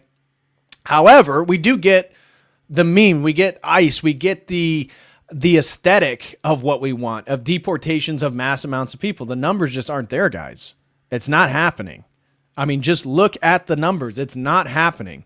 We are below what Barack Obama deported under Tom Homan. So Tom Homan, who is head of HHS right now, I believe, or at least regarding Border Patrol. Maybe he's head of Border Patrol and ICE. I don't exactly know what Tom Homan's position is, but he was in charge of the border under Obama, and they deported like 500,000 people in a year.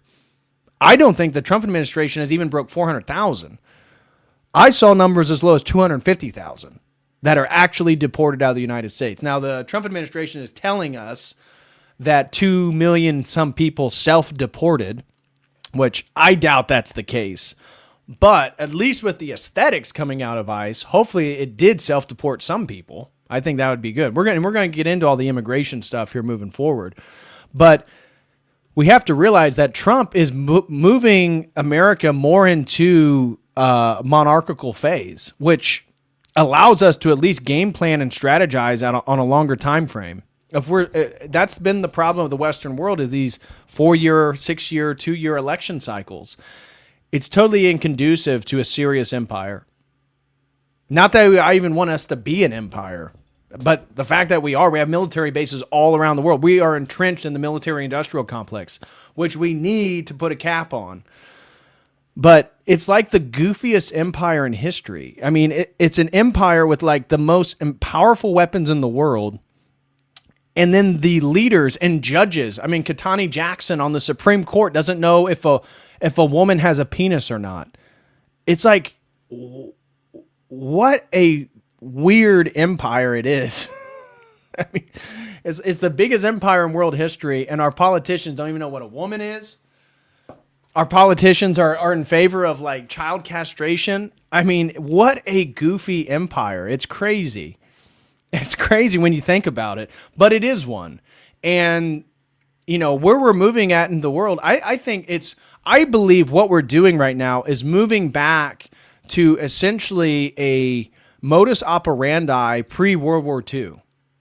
Right, the entire World War II consensus, we've been talking about that. That's what these rules and regulations. Oh, Trump didn't get approval here. He didn't do this. He didn't, do the rigmarole of whatever former presidents were supposed to do. Well, who cares? We are done with the post-World War II era. That is what's shifting. This is a new world. This is a multipolar world now. It's not a unipolar world, and it is what it is. But if we ever do want a monarchy, at least, we got to convert more Orthodox Christians in America. So we need to do that first and foremost. And then we can actually have an Orthodox monarchy after that. But, I mean, it is moving towards more of an imperial form of government, which it's more effective. Let's just be honest. Getting Congress to vote on everything that we do. I mean, they won't even deport illegal immigrants that commit crimes. I mean, all of Congress is paid by AIPAC. There's like less than 10 people that take zero money from AIPAC, Democrats and Republicans. Who gives a shit about Congress? It's over. The whole constitutional republic fairy tale of it's over. It's done. The elections don't work. It's all over. So who cares if Trump's going to blow up the system with the expansion of the executive branch? Who cares? Who cares? I warmly welcome it. So here is then this really beautiful gay couple. It's Alex Soros and Gavin Newsom. So Gavin Newsom travels with Alex Soros apparently at Davos. I told you Newsom was planned to speak last night at Davos. And they canceled his speech because nobody wanted to hear him. But this really lovely gay couple. So they're at Davos. His speech was canceled last night. And here is Alex Soros, the son of George Soros and now head of the Soros empire, trying to talk. You tell me if you can understand what the hell this guy is trying to say. He's one of the worst public speakers I've ever listened to. And I'll tell you, I guess the main point here is he doesn't really know what to say. He's asked a question. He's filibustering. The only sincere thing I took from it is that he admits that what him and the people he's been working with have been trying to build is now defunct due to Donald Trump essentially shaking up the world order and how people do things now. I don't think that's the fundamental. I don't think the technology is the fundamental issue in democracy. Democracy is messy. I mean, democracy is about contestation of ideas. It's about plurality. It's about people having different truths, actually. Now, fundamentally, democracy is about people having different truths. What? How society lives together civically in those contestations is obviously quite. That's what I mean. Isn't it so irritating to listen to him talk? I get annoyed with myself whenever I say in between when I'm trying to think of what to say next. But I'm democracy and the contestation of everyone has their own truths, and we want it to be civil when we have democracies and societies and civil societies and that people can contest ideas. tricky. But I think that if we play too much on this disinformation card, we're taking responsibility away from ourselves to actually create a narrative that inspires people to vote and to believe, in democracy and democratic. So you have to create a narrative for people to vote in democracies about the importance of democracy. We need to create like a narrative about democracy and its importance, so people will vote in democracies and feel inspired about democracy. Institutions, on the institutional part, I think that we can talk about institutions as these abstract things, but institutions are also about people. And So stupid. That's the whole, again, last night in Logos Academy, we were talking about the 18th century. So anybody who's familiar with like Frederick the Great, Frederick II of Prussia, one of the things he does is when he steals or conquers Silesia from the Austrian Empire and essentially submits Prussia as a legitimate German power in the north, he militarizes and bureaucratizes the state, Prussia itself. And this sets the stage for these larger entrenched militaristic bureaucracies that is kind of the state of the world now. But this was novel at the time. And in the 18th century, you can kind of really see this thing begin to take place with Frederick the Great. So we were talking about this last night and highlighting how institutions are depersonalizing, because you can't just go and attack the institution because they're corrupt, unjust.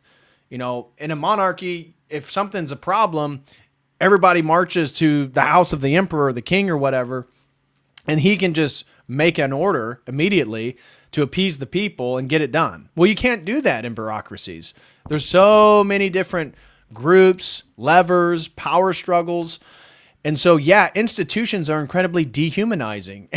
And his response is, we need to talk about, institutions. And institutions can be abstract. Yes, that's what an institution is. But institutions are made of people. Well, yeah, who works the institution? That doesn't mean they're good for people. Institutions are corrupt, like almost every institution in the Western world is corrupt. And we just heard this point about untrustworthy people, and we talked about things in the United States like checks and balances, which aren't written anywhere but are customs. And one man, Donald Trump, literally came in and just took that all away. But when I see this, when I look at this, more. Gosh, he cannot talk. But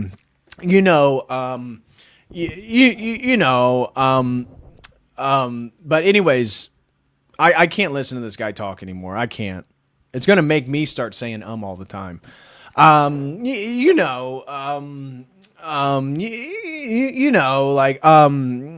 There's like these checks and balances, and then Trump, I can't. But anyways, he just validated my point about the expansion of the executive branch and how Trump is not going along with the norms and protocols of the presidential office in America, but doing something quite novel.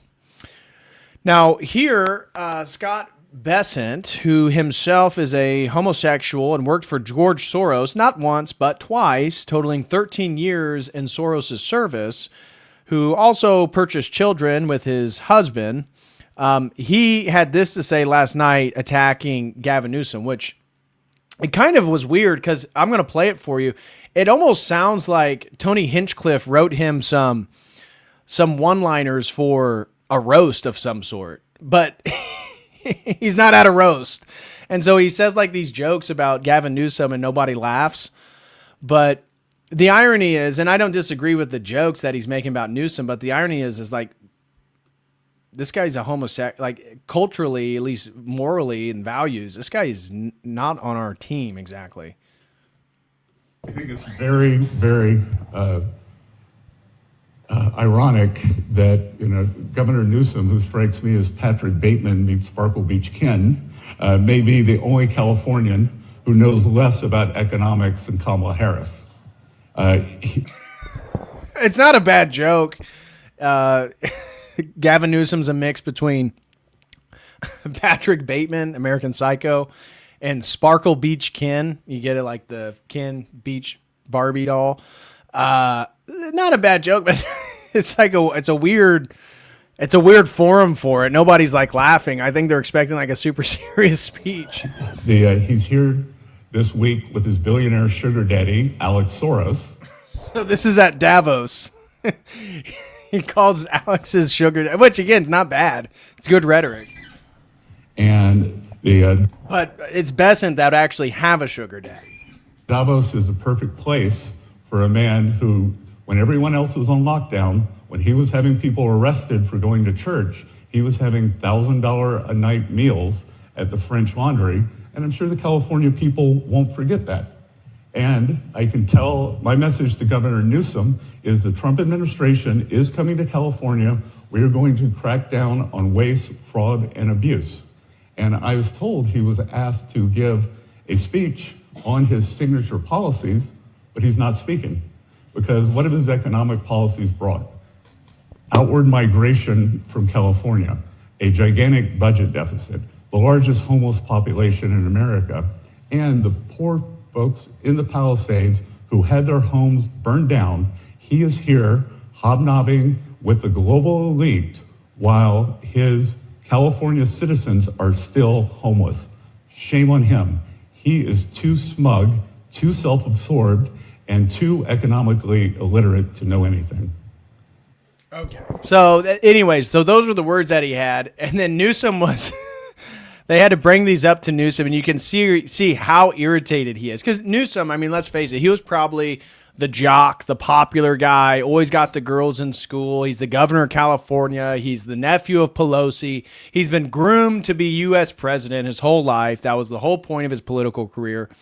And now Scott Bessent, who cares about Scott Bessent, made a joke about him that was going viral online. And you can see just how irritated Newsom is about it. Treasury Secretary described you as Patrick Bateman meets Sparkle Beach Ken. The White House Communications Director. That was the U.S.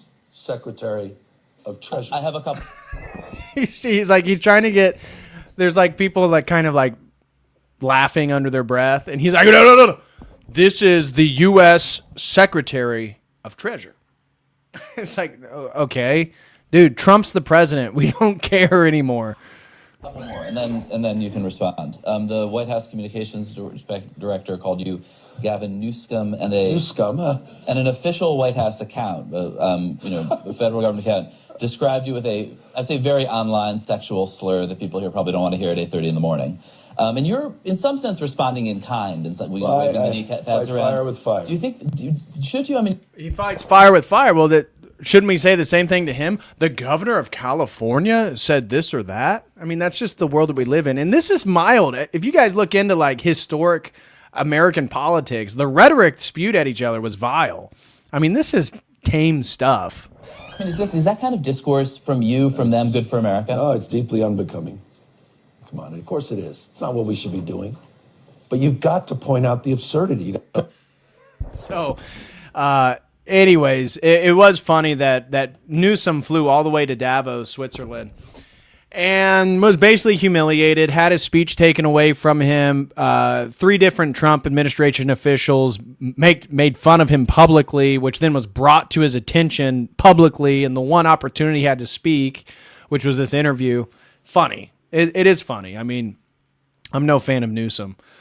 And so this was something, I'm not going to play the video, but in just 56 hours, 16 Chinese military transport craft have landed in Iran, marking the largest Chinese airlift to the country in such a short time frame. So what does this mean? This account is tracking like the prospects of war around the world. Clearly what it insinuates is that China is on the side of Iran, which we already knew, but it validates that. Okay. Now let's get into our favorite transhumanists, Elon Musk and Yuval Noah Harari. Now, I talked to you about and previously showed you, I don't know if it was in the last drama alert or the one before that Elon has made an agreement with Netanyahu to begin moving operations of research regarding robotics and artificial intelligence to Jerusalem. Now, on the face of it, you might not think that's a really big deal or much of a concern, but if you've been following my discussions on eschatology and how the Orthodox Church views the movements and the desires of Israel, this begins to make a lot of sense, because if we're going to live under a one-world government that founds its capital in Jerusalem, then it would make sense that the technocracy would be rooted in Jerusalem. And that's exactly what we're seeing. It was Google, it was ChatGPT, Microsoft, and there was another company.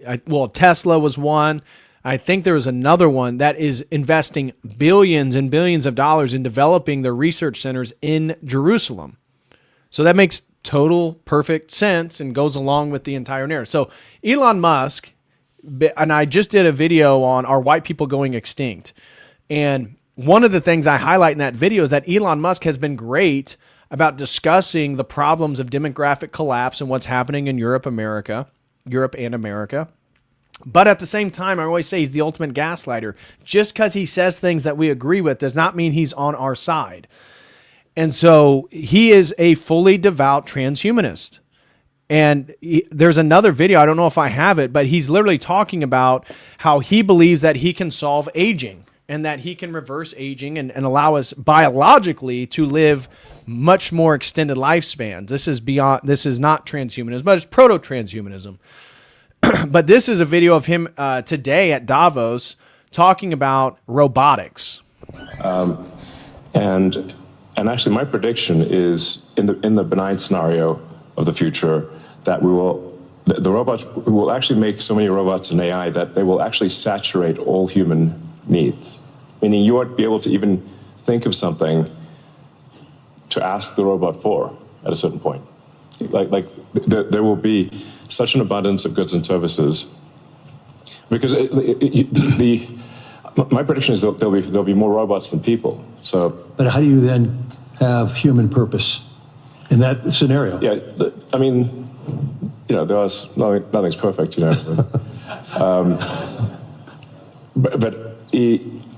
Right, the irony, he says, yeah, I mean, actually, like the meaning of life and people's overall happiness and well-being, nothing's perfect, but you just described what you believe to be an idyllic, perfect utopian scenario in which people can get all their desires satisfied and fulfilled through robotics, through the technocracy, through the AI. That sounds terrifying. That's horrible. That's dehumanizing. There's going to be more robots on the planet than humans. There's nothing you can't ask the robot for, which includes sex, which includes their research into synthetic wombs, where you'll be able to fornicate with a robot and it'll be able to take your sperm and put it in a capsule, and then you can take it to the lab, or when you go send your robot off to get updated, they'll take your little sperm sample out and fertilize some embryos and do some in vitro fertilization, put your baby in a synthetic womb. That's what he's talking about. Is, young men can't get girls? Well, what does he do? He talks about the demographic problem. Then he posts about Tesla, like robots and AI, like sex bots. Like, bro, I thought you were worried about the demographic collapse. Don't you want people to like actually have real babies? Don't you want people to have real relationships? No, of course not. That's what I mean. Like Elon, you always have to realize everything he says, and he does stuff that is beneficial for our cause, but you can't trust the guy at all. I mean, it is a necessary, like you can't have both. You can't have work that has to be done and amazing abundance for all. Because if it's work that has to be done, then you, and only some people can do it, then you can't have abundance for all. Then it's narrow. It's narrow, yeah. Exactly. So, but if you have billions of humanoid robots, and I think there will be, I think everyone on Earth is going to have one and going to want one, because who wouldn't want a robot to, assuming it's very safe, watch over your kids, take care of your pet, if you have elderly parents, a lot of friends of mine have said they have elderly parents. It's very difficult to take care of them. Expensive. Yeah, it's expensive, and there just aren't enough people to take care of there aren't enough young people to take care of the old people. Right. So if you had a robot that could take care of and protect an elderly parent, I think that would be great. That would be an amazing thing to have. Yeah, because I know every dying person I know of, their last wish is that their servant robot can hold their hand while they pass into the afterlife. What? No. I mean, I get it. I get the pragmatic capabilities and the framework he's offering, but that's the problem with nursing facilities in the first place. That's the problem. I mean, every week you see a video of some old lady in a nursing facility being abused by one of the nurses who's frustrated with her low-paying job, probably high work output and demands on her, and they start beating old people. And the problem is, historically, young people took care of the elderly. When your parents got old, they moved into your house and you took care of them until they passed. That is the historic way the world has dealt with elderly care. And instead of returning back to the framework of extended families and community, we're going to just export our parents to a nursing facility that's run by robots. Even better. And I think we will have those things. So, overall, I'm very optimistic about the future. I think we're headed for a future of amazing abundance, which is very cool. And definitely, we are in the most interesting time in history. I think there's a more interesting time in history. And so, in addition to Elon Musk at Davos, we have yours truly, Yuval Noah Harari, talking about, again, transhumanism, dataism, AI. I've talked about this before. His religion that he believes will come to fruition in the next 20 years is called dataism, believing that the only thing that exists in the world is data. And therefore, we need to create algorithms, a la AI systems, that can decipher and filter all the data in the universe so that it can come to all knowingness, omniscience. And that you will, he literally states this in his book, by 2040, nobody will be fully biological on planet Earth because they will be forced to augment themselves because this is the greater good for all humanity. That's literally in his book. That's literally what he says. And so this was his latest little excerpt that got some traction out of Davos. Do you know? As far as putting words in order is concerned, AI already thinks better than many of us. Therefore, anything made of words will be taken over by AI. If laws are made of words, then AI will take over the legal system. If books are just combinations of words, then AI will take over books. If religion is built from words, then AI will take over religion. This is particularly true of religions based on books. Now, I'm gonna finish the clip, but I want you to see the theological framework here from my perspective. So what is it? He's talking about how AI is more gifted because of its data sets and its ability to siphon through data. It is better with words than the human brain could possibly be. It has a larger data set. It can pull and scrap more information together. And therefore, he argues that anything that is word-based, that the AI will take over. Now, again, who is the Logos? What is the beginning of the Gospel of John? Is it something like, in the beginning was the Word, and the Word was with God, and the Word is God? So words, language, actual language, the ability to communicate is a distinct ability that humanity have made in the image of God. God created the world through language, through words. Christ, the Logos, is the expression of the Father.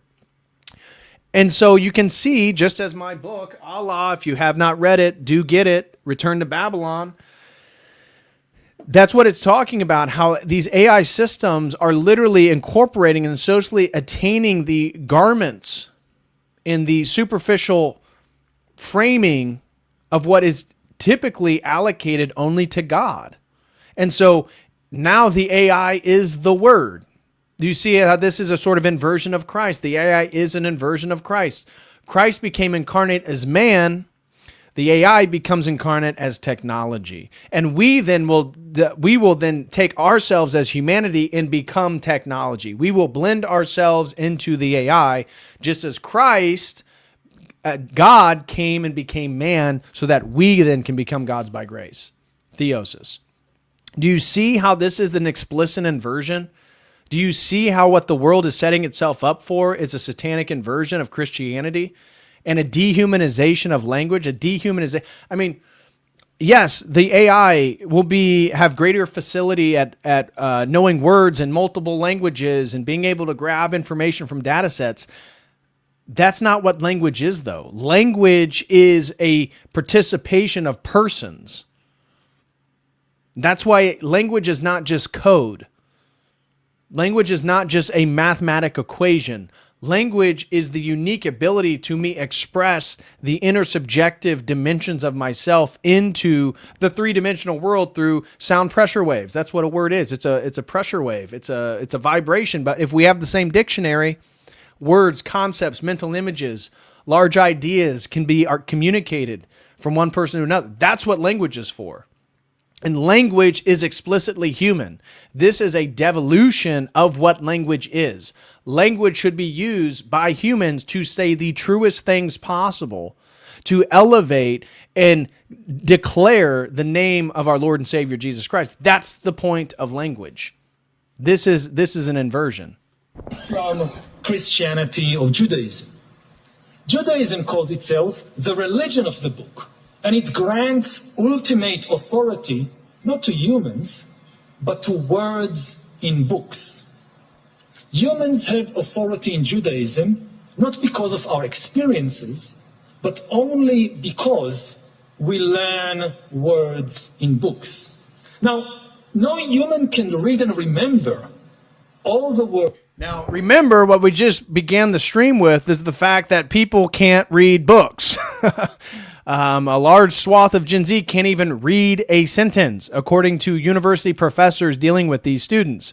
And so at the same time, we have Yuval Noah Harari talking about how, historically you learn words through books, but that's antiquated. No, actually, you need to read. It's part of being human. It is good for your brain. If you only take in information and you only read through digital means, you will not retain the same amount of information. Again, notice that this has nothing to do with actual human flourishing. It's really about a technocracy that's being erected around us. If we want human flourishing, then we would want people to be more literate. We want people to read more books. We don't want people to be dependent on an AI to understand what a book is. That's the problem already. Words in all the Jewish books. But AI can easily do that. What happens to a religion of the book when the greatest expert on the holy book is an AI? An expert on the holy book is an AI. Well, they can't be, because the AI cannot commune with God. And so the AI cannot have inspiration and actually see the depth of Scripture and see a truth that is more deep and multi-layered than the surface level hermeneutic or exegesis of whatever the Scripture verse is. An AI can't do that. An AI is not the one that is going to be able to decipher the mysteries of God in the universe.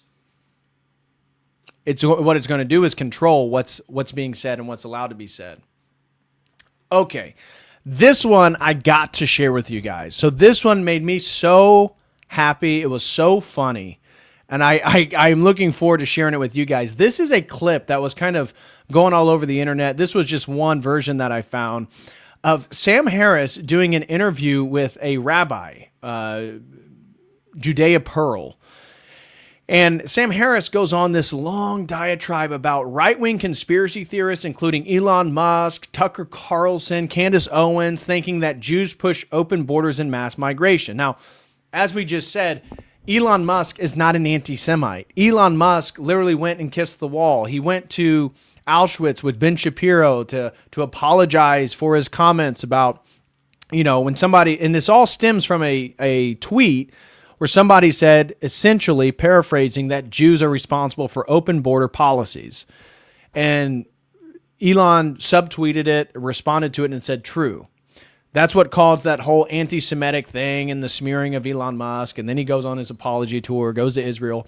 And as I just said, he's making deals, backdoor deals with Netanyahu to move the tech industry from, different parts of the U.S. to Jerusalem, both Silicon Valley, Austin, Texas, places like that. So Elon Musk is not an anti-Semite. But Sam Harris goes on this whole rant about people claiming that open borders and mass migration are due to Jews. And then Judea Pearl responds, says, we were the arrowhead pressing for open borders. That's true. So watch this. This is where Sam Harris just, he really doesn't know what to do in response to it, because it just deflates his entire argument. The pattern continues to mutate here, because in talking about this painful history of immigration and refugees being turned away to be sent back to Europe to be annihilated during the Holocaust. Since then, we understandably, it's been a kind of moral and cultural commitment on the part of many Jews, not all Jews, but Jews and individually and in Jewish organizations, to have a very progressive, generous attitude toward immigration, right? So like you have Jews, they look at their own history, they look at the need, they look at refugees from various war-torn parts of the world as being analogous to the Jews fleeing Europe during the war. And so there is this, I don't know if anyone has studied this, but I would imagine there is a cultural bias toward, if not open borders, a generous policy with respect to refugees. And this now is being spun by the right. Now we're not talking about leftist anti-Semitism, we're talking about the right-wing variety, as a proper anti-Semitic conspiracy theory that the Jews have been trying to engineer the destruction of the West by bringing in, brown-skinned hordes of people, many of them Muslim, who have no intention of assimilating to Western culture. And this explains much of the pain in Europe, and this explains what will happen to America if good Christian white nationalists don't seize the reins of power here properly. It's the Jews who have been trying to destroy the West. If you follow this through, it makes absolutely no sense. One, because there's just not enough Jews to do the job, but two, the Jews are living, half of the world's Jews are living in the West, in open societies, desperate to see those open societies maintained. And they're the last people who want to see Islamists and jihadists come into the streets of London and Sydney. And so it makes no sense. But here we have people like Elon Musk tweeting that this is just an established fact, right? He recirculates the allegations of white supremacists and other nutcases who he follows on X, and so it's everything from from Elon down to the neo-Nazis who were marching in Charlottesville and chanting "Jews will not replace us," right? This is the new notion that there are several anti-Semitic conspiracy theories operative now, but I think the most influential one on the right is the Jewish hand in immigration and all of its attendant woes. We were a voice for immigration throughout the 20th century, because of the reason you cited. That we have a bad experience. We have suffered for closed borders, by closed borders. That's clearly, okay? So we were the, if you want, the arrowhead, pressing for open borders, for compassion, so other groups that want to emigrate. That's true. But the fact... So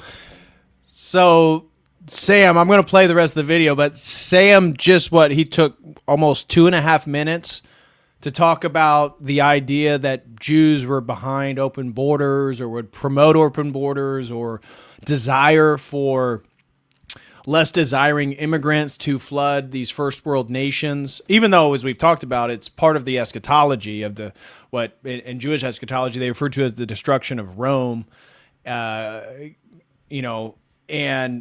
they equate Europe and America, formerly Christian civilization, as the continuation of Rome. So Rome must be defeated for the Mashiach to come back in Israel. This is, again, the conspiracy theories about the Kalergi plan and various other movements and machinations out of that particular community. And then this guy, Judea Pearl, says, yeah, we are the arrowhead pressing for open borders and compassion for immigrants. That's true. That's true. And then they caveat it, but yeah, it's true. And here's the thing that people like Michael Knowles, Nick Fuentes, Matt Walsh, they need to take account for is they talk about immigration, but who are the biggest NGOs? The first in the NGO order for behind mass immigration is Catholic NGOs. It's liberal Catholic NGOs, and of course, there's substantial Jewish NGOs, and it's the Soros Foundation that's giving all these NGOs their money. So it's Soros that's propping up Catholic NGOs, Jewish NGOs, maybe some Protestant NGOs, secular NGOs, and they then are propagating and actually doing the legwork of bringing all these people in. It turns into what we see in Europe today. It's not a Jewish problem. It's a problem of every democracy or every society that is tolerant. It's a problem and a contradiction of the idea of being tolerant. Okay, so Judea Pearl just said that Jews were behind open borders because they were harmed by closed borders and they want to advance a more compassionate immigration system in these first world nations. Then turns around and says the problem in Europe isn't a Jewish problem, or it's a European problem because they're just too tolerant. What? They're too tolerant? I mean, yeah, in a way they are, but now it's the fault of the Europeans who didn't want the people to be brought there in the first place because they're there and they're not getting along well. And then he says, but I thought the whole thing was about compassion. So so Jews do it because they're compassionate, but the Europeans are at fault because they're too compassionate. They're too tolerant. I think Karl Popper mentioned, yes, you can be tolerant to those who are intolerant. Yeah, that's what he called the paradox of tolerance. But the paradox of tolerance, correct. Yeah. And it came into being that we have now a realization of that paradox in Europe. Yeah. But perhaps even in America. Yeah.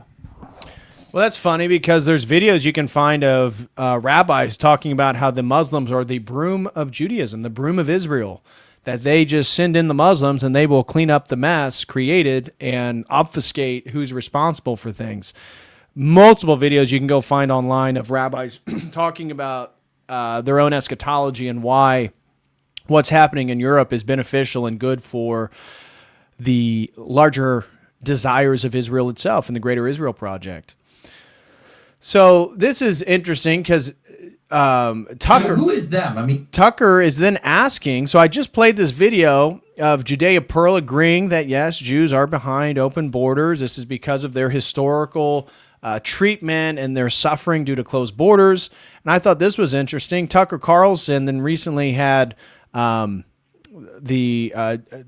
Ava, this woman from the Netherlands, she's Dutch, and she just got banned from like the United Kingdom because she's very outspoken against Muslim immigration and stuff like that. But listen to this little conversation in light of Sam Harris's just previous conversation. So clearly there is a very well organized, very well funded effort to eliminate the white population of Europe. I mean, because it is being eliminated and you're not allowed to notice it, you'll be punished by police and courts you pay for if you notice what's happening to your ancestors' homeland. So that's all just true. Yeah. What? That's right. Like, who is pushing this?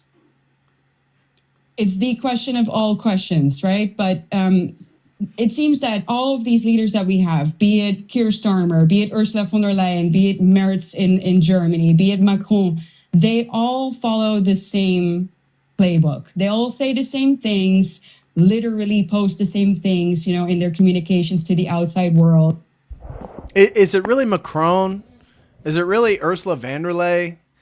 Or is maybe there's a layer of power above them? I don't know. You guys tell me in the chat. They might focus on slightly different subjects here and there, but the agenda is the same everywhere. And it's the erosion, essentially, of our borders, of our nation states, of our heritages. I don't have to tell you or your audience that. We all know it. The question is, who's behind it? Honestly, I don't know. I can't answer that question. But what I can tell you is that the people who are rolling out these agendas are doing it out in the open, in front of our faces, and they keep getting re-elected. So I have made it my mission, at least, to. Isn't that amazing? Isn't it amazing that in these such healthy first world democracies that 70, 80, 90% of a population wants people to stop immigrating to their nation? And again, which is all being funded by these NGOs, by these larger transnational corporations. There's a nefarious agenda, what appears to be under the surface of this, invasion of America and Europe. And yet they say it's amazing that these politicians just keep getting elected. Well, how would that be? How would that be if democracy is so sacred and so true and so beautiful and the priority for prosperity and freedom? How is it then that in all these first world nations, the people that implement the policies that the people of those nations don't like keep getting elected? It's almost like democracy doesn't work or it's all rigged. To talk about those people and target them specifically because they are the ones that are in front of us, rolling this out over and over and over again. But it's very difficult to say. So I don't know that much about Merz. I don't know Macron. His reputation is smart, is clever, and cunning, as skilled politically. But I know a fair amount about Keir Starmer, and you will never convince me, at gunpoint even, that Keir Starmer is making independent decisions about the future of Britain. Just, you can't convince me of that. He's not adequate as a leader of a nation. He just doesn't have the basic qualities. He is taking orders. That could not be clearer, and I think it's clear to the British population. But you don't know who's giving those orders.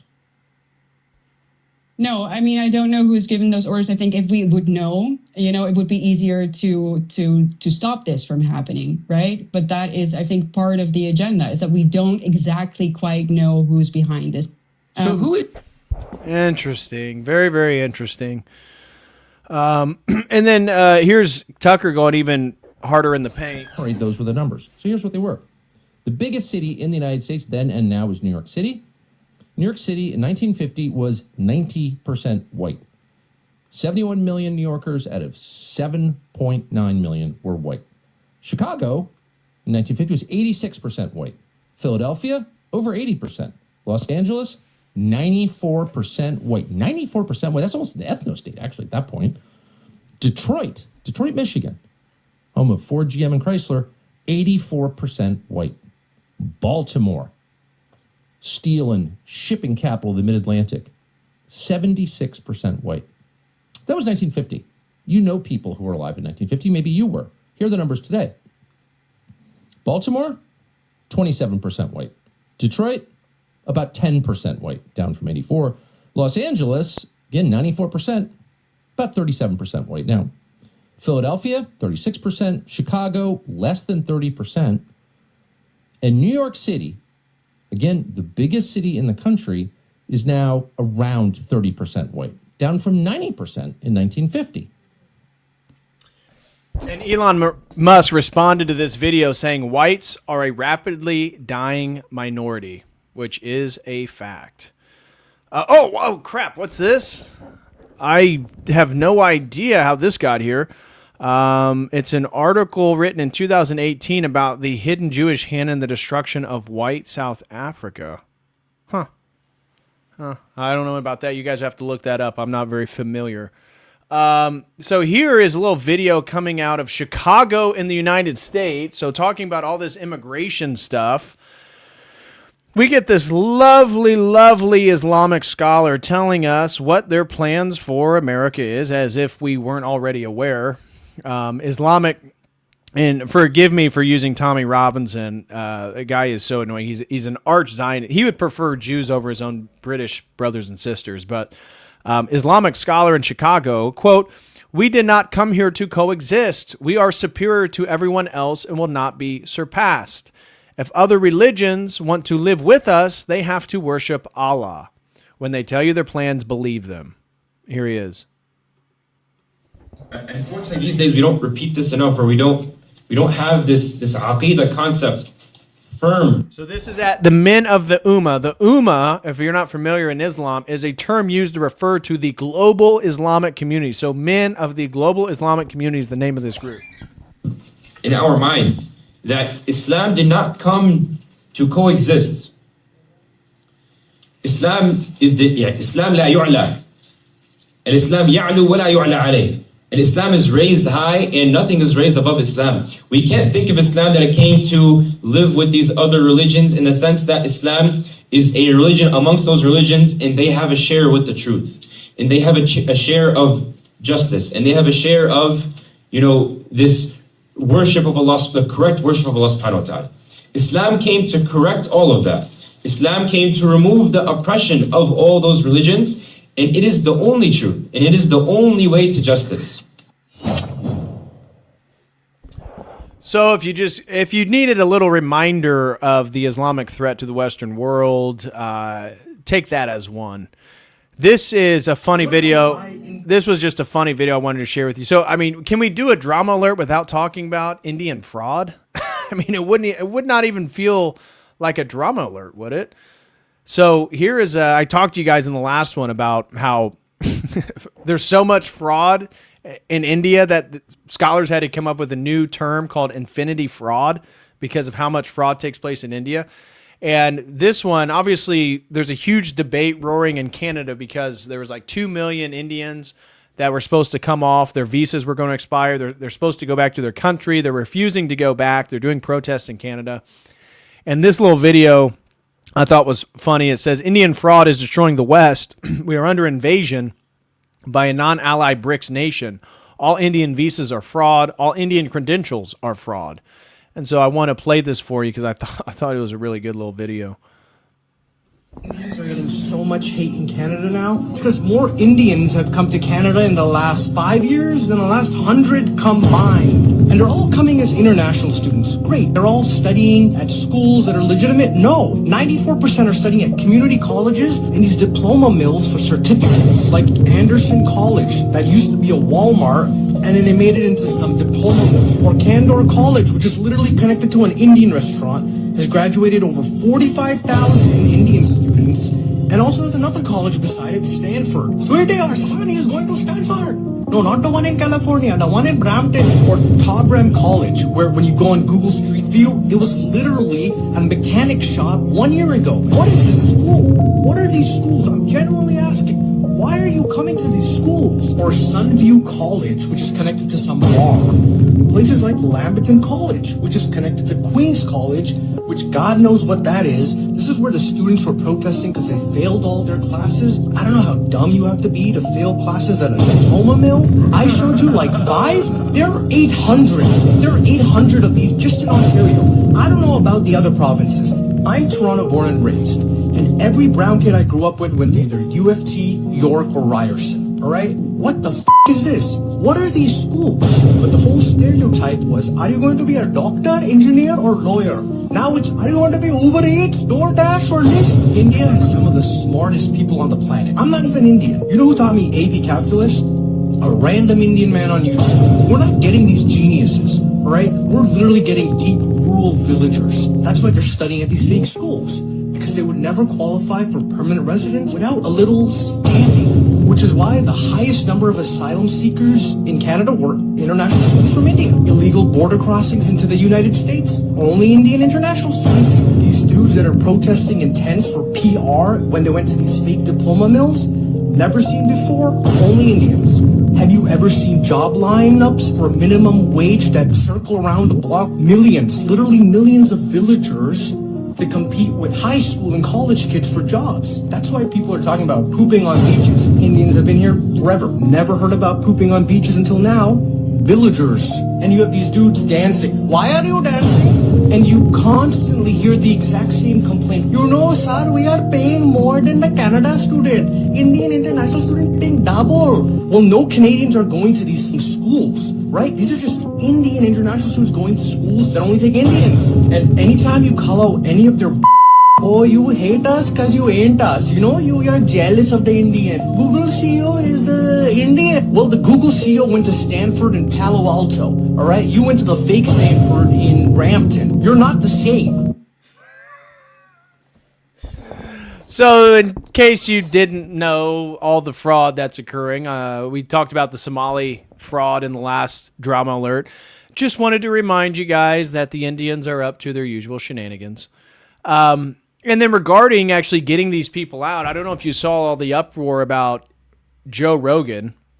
Joe Rogan has compared the ICE to the Gestapo because they are stopping people and asking them if they're an American citizen, which isn't that what we all voted for? Isn't that exactly what we wanted ICE to do? I thought that's why we were excited about ICE actually deporting people. I mean, we really got to get those numbers up. I'm expecting 50 million people out of the country. But we're never going to get that. But anyways, just with what's going on in Minneapolis, we have Joe Rogan complaining that ICE is acting like the Gestapo and America is basically fascist now. Now, the only way you can get to an opinion like that is if you are an uber wealthy millionaire who is able to live a sheltered life and do not have to deal with the day-to-day life that the average American has to with all the mass immigration. And so it shows this massive disconnect where Joe's kind of presented as this blue collar, tell it like it is, podcaster, comedian, entertainer, actor, but he flees California because it's a failed state, rightfully so, moves to Texas, goes to the most liberal state in Texas, Austin, and talks about how much he loves the culture and the people and is still filled with his liberal sentiments. Like, yes, it's sad that people who have tried and they're trying to do better and they come here, but they came here illegally, that their lives are getting uprooted and they need to go. That's just how it is. It's sad that people get cancer. It's sad that people go to jail for life. But if you came here illegally, we have to restore the nation. That's just a fact. That should not be super controversial. But here's Joe Rogan literally complaining about ICE, which went viral and showed that he is sort of out of touch of what, again, the majority of the men listening to his podcast, how they feel. Because I see both perspectives. I see the perspective of the people that say, hey, there was an illegal program moving people in here to get votes, moving people in here to get congressional seats, and we've got to change that. We've got to take those people that got in and send them back to where they came from or do something, because if we don't, they're going to keep doing it if they get in office again in 2028, and it's going to accelerate. And you're going to have to take away some of the damage that's been done to a true democratic system because you've kind of hijacked it. And they kind of... Okay, and how many people, Joe? At least 20 million under Biden. We were talking about 50 million illegals in the country, Joe. He's upset about 300,000 some ICE protests. I mean, he's trying to steelman the right-wing perspective, but if that's the case, wait till you hear the second half. Kind of have. And then I can also see the point of view of the people that say, yeah, but you don't want militarized people in the streets just roaming around, snatching people up, many of which turn out to actually be U.S. citizens that just don't have their pay. Many of which? You mean maybe a handful of cases of which? Papers on them? Are we really going to be the Gestapo? Where's your papers? Is that what we've come to? So it's more complicated than I think people want to admit. People want to look at this as a black and white issue, if you're a compassionate person or if you're a pragmatic person. And I don't think that's true. I think both. I think But I think the argument needs to be made again and again, and the left needs to hear that they have created this situation by disobeying the immigration laws, by ignoring the deportation orders, by not reporting people who are committing crimes. Now, we're not talking about some guy mowing lawns. We're talking about some... I am. Guilty as charged. I'm talking about every single illegal. Every single one. I am. I'm sorry. Somebody who stole a car, somebody who raped somebody, they are in jail. So this isn't the ordinary working person who's here illegally. We're talking about the criminal illegals in our country. Well, I think most people were in favor of getting rid of gang members, criminals, murderers, rapists. Most people were in favor I think of getting you're rid of those right, people. but the thing is that the left-wing cities that are sanctuary cities are not reporting that. That's part of the reason why ICE is in Minnesota. And a good is the example local of people that are is resisting. Aurora, right? Aurora, Colorado, where Exactly. Trent Dogwell was taking over apartment buildings and they were a sanctuary city. So Right. the police literally could do nothing about it, which is just Right. pure insanity. Yep. So, with all that being said, what's wrong with what's going on in Minneapolis? I think it's great. Get more people. Arrest all the protesters. Get them out of the way. We don't need them. We don't need them. And you get all these fake stories like this one that J.D. Vance had to respond to. I don't know if you just saw the latest one. It was like, oh, ICE arrested a 5-year-old boy. No, they didn't. Local school district here is alleging ICE agents detaining a 5-year-old after preschool on Tuesday. We've also seen multiple American citizens detained by ICE or harassed by ICE in the last 6 weeks. Are you proud of how your administration is conducting this immigration crackdown here in Minnesota right now? Well, I'm proud of the fact that we're standing behind law enforcement, and I'm proud of the fact that we're enforcing the country's laws. But, you asked a question about this 5-year-old kid. I actually saw this terrible story while I was coming to Minneapolis. We just left Toledo, Ohio this morning for an economic messaging event. And I see this story, and I'm a father of a 5-year-old, actually, a 5-year-old little boy. And I think to myself, oh my God, this is terrible. How did we arrest a 5-year-old? Well, I do a little bit more follow-up research. And what I find is that the 5-year-old was not arrested, that his dad was an illegal alien. And then when they went to arrest his illegal alien father, the father ran. So the story is that ICE detained a 5-year-old. Well, what are they supposed to do? Are they supposed to let a 5-year-old child freeze to death? Are they not supposed to arrest an illegal alien in the United States of America? If the argument is that you can't arrest people who have violated our laws because they have children, then every single parent is going to be completely given immunity from ever being the subject of law enforcement. That doesn't make any sense. No one thinks that makes any sense. Parent says, I don't trust any man who wears eyeliner. So J.D. Vance, is that true? Does he wear eyeliner? When you said that, I looked, and I mean, it does kind of look like he has eyeliner on. It could just be his bigger brow. I'm not sure, but that's funny nonetheless. So we're getting all these crazy misinformational stories, but this was one that was kind of warmed my heart. This was the Black Panthers stating, our stance is for illegals. We're not going to step in front of that. That's not our fight. That has nothing to do with us. We're going to step into that fight and going through the community defending somebody that we don't even want to be here. So in the attempt to get the Black Panthers on board with the liberal agenda, they are at least aware enough that this is bad for the African-American community. Our stance is, for illegals. We're not going to step in front of that. That's not our fight. That has nothing to do with us. We're not going to step into that fight and going through the community defending somebody that we didn't even want to be here. Our stance is, That was a shock to some liberals. I saw this going around X today. They're like, "Oh my God, how can African Americans and the Black Panthers be so insensitive to the horrors that are happening to the?" Oh my gosh! Here's some videos of these protests that are occurring. What do you notice? It's like all white people. It's all white liberals. This was in Asheville, North Carolina, and here's the irony.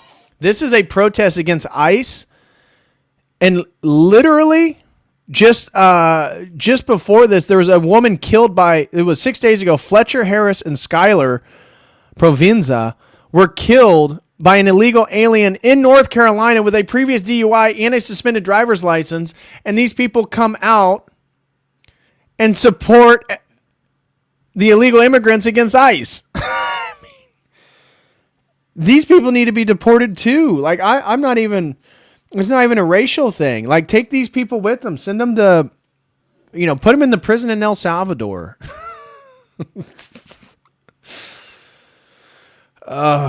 Here's liberals flood the streets in Minneapolis to protest ICE deportations. And they have these annoying little whistles where there's literally so many videos of these people driving around following ICE vehicles, blowing like little whistles to try to warn illegals that they are there. Notice this. When you look at these protests, there's no American flags. And the one American flag you see right here is half American flag, half Mexico. I mean, you see all types of flags like the Somali flag. I bet you'll see a Somali flag in here.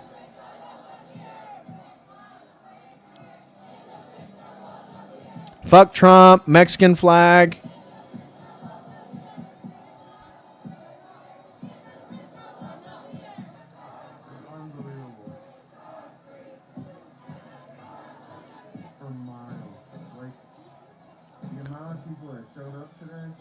It's just unreal brain rot that we're dealing with. And then this was here in Indiana. So in Indiana, the kind of the wealthy area of Indianapolis is called Carmel, Indiana. It's on the north side.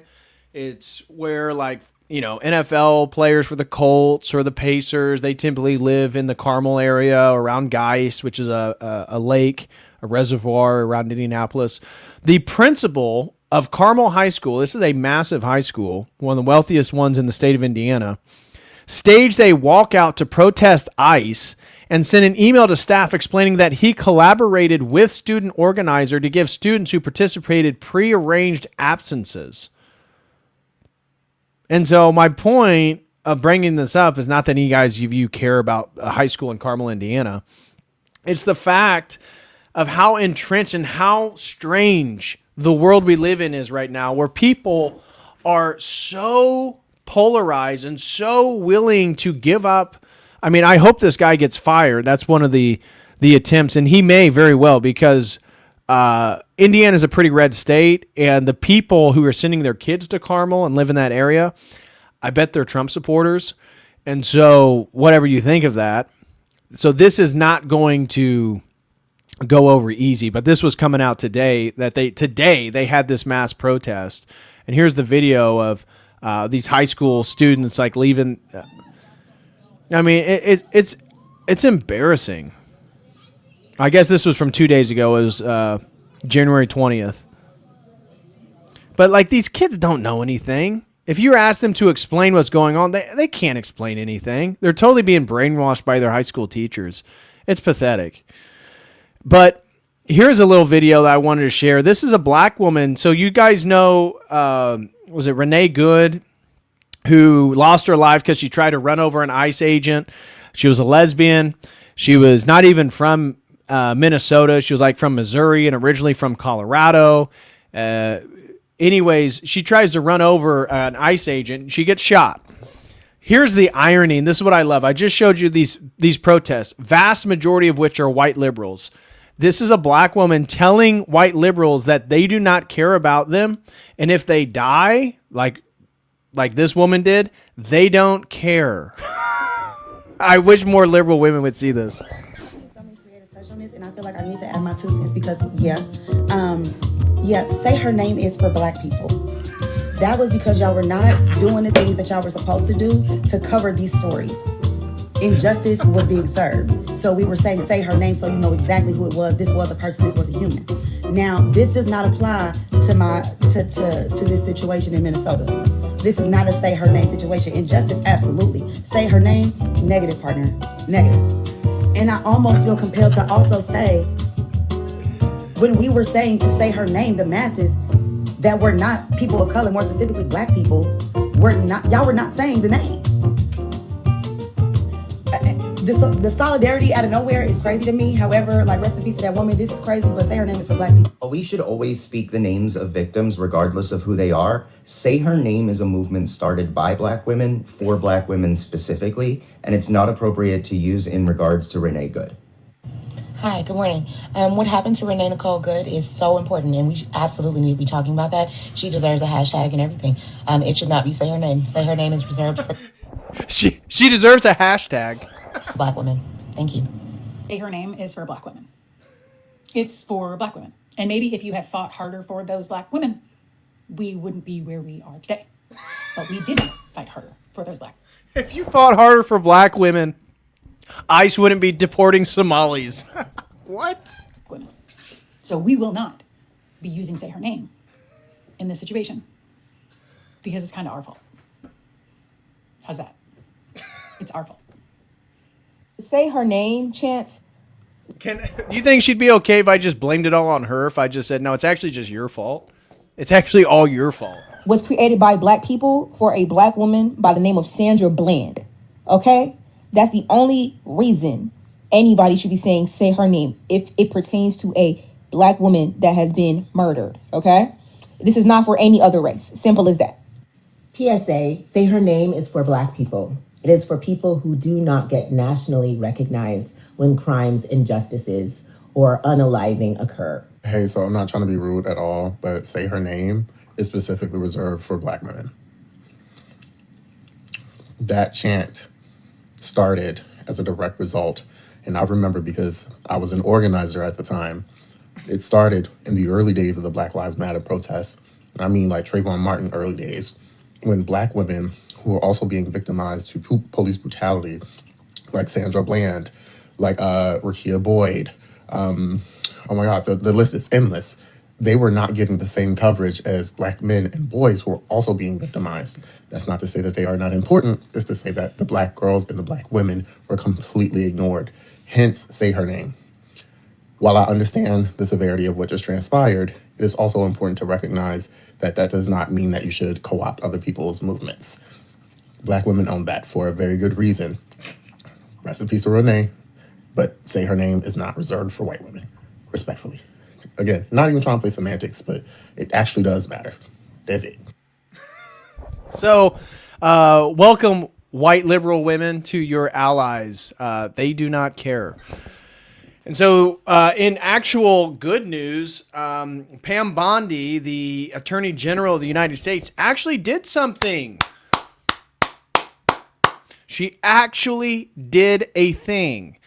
Now, it's not to the degree that we would wish, but if you're aware of the kerfuffle that occurred at a church in Minneapolis, Don Lemon, the homosexual African-American former CNN anchor who's married to a white man but blames white people for everything except his own little snow bunny, charged into a church while service was occurring.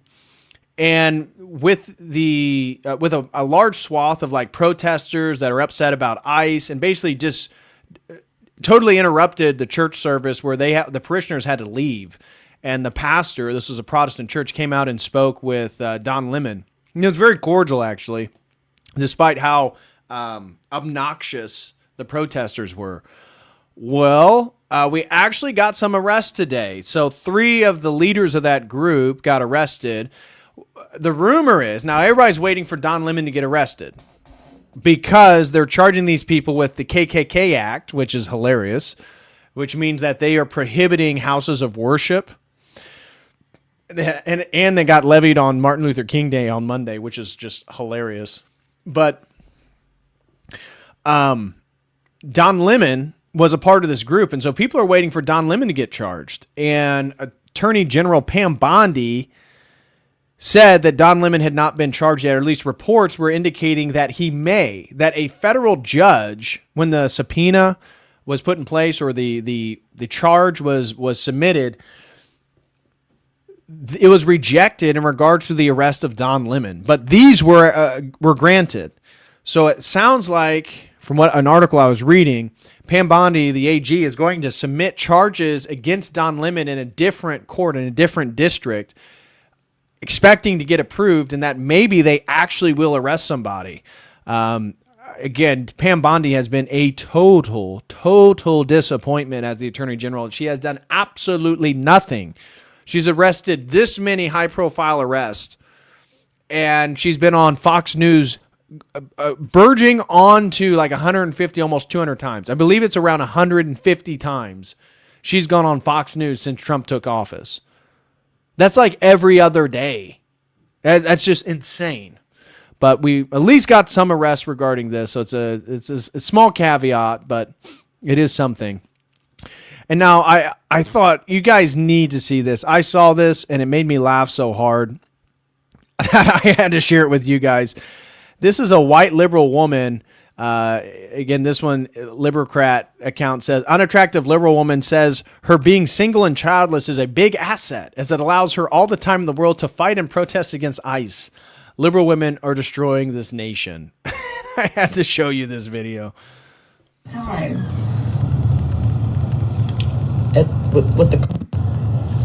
At this point in time, with the current state of the world and specifically the country, maybe being single and childless is actually my biggest asset. Maybe you being single and childless is a contributor to your mental disorder of why you have pink, unhealthy hair with a cattle ring right through your nose and look like you're warning people that you are literally toxic.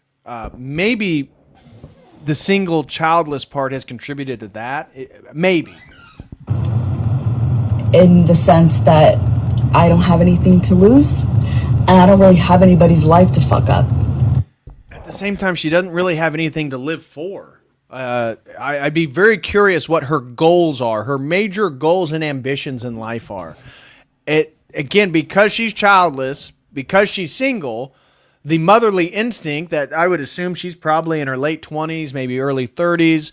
She's seeing other people have babies and families and being happy and productive members of society. And maybe the lack of a child is actually why you feel like you have to then be a parent to all the illegal immigrants and why you have to fight. You know, ICE is just a stand-in for her father at this point. ICE is just daddy who she hates because he told her, hey, put some clothes on and wipe the makeup off your face. Daddy was so mean to me. By fighting back against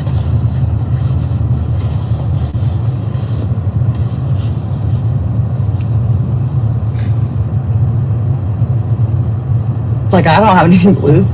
I don't. So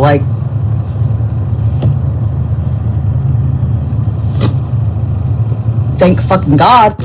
I'm not trying to sound like, oh wow, I'm gonna save the day, because fuck if I know. I'm just one person. But all my friends who have children, they can go to a protest and risk getting arrested or worse.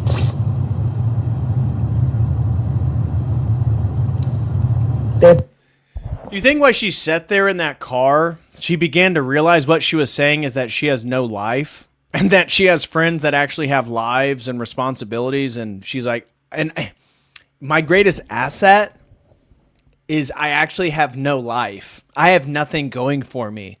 That's why I can go protest against ICE. And just the last thing, we want to end on a high note. We want to end on something that really uplifts your spirit. And so today, this was in Minneapolis. People began to protest ICE, and ICE just went ahead and arrested them and punched some of them in the face. You're going to see one guy, he's struggling with an ICE officer, and then all of a sudden he's laying face down into the snow, and you can see there's blood coming out of his mouth. So just to warm your guys' hearts and make you feel welcomed and loved and inspired for tomorrow, Friday, I thought I'd end you with this high note of ICE just obliterating the protesters today in Minneapolis.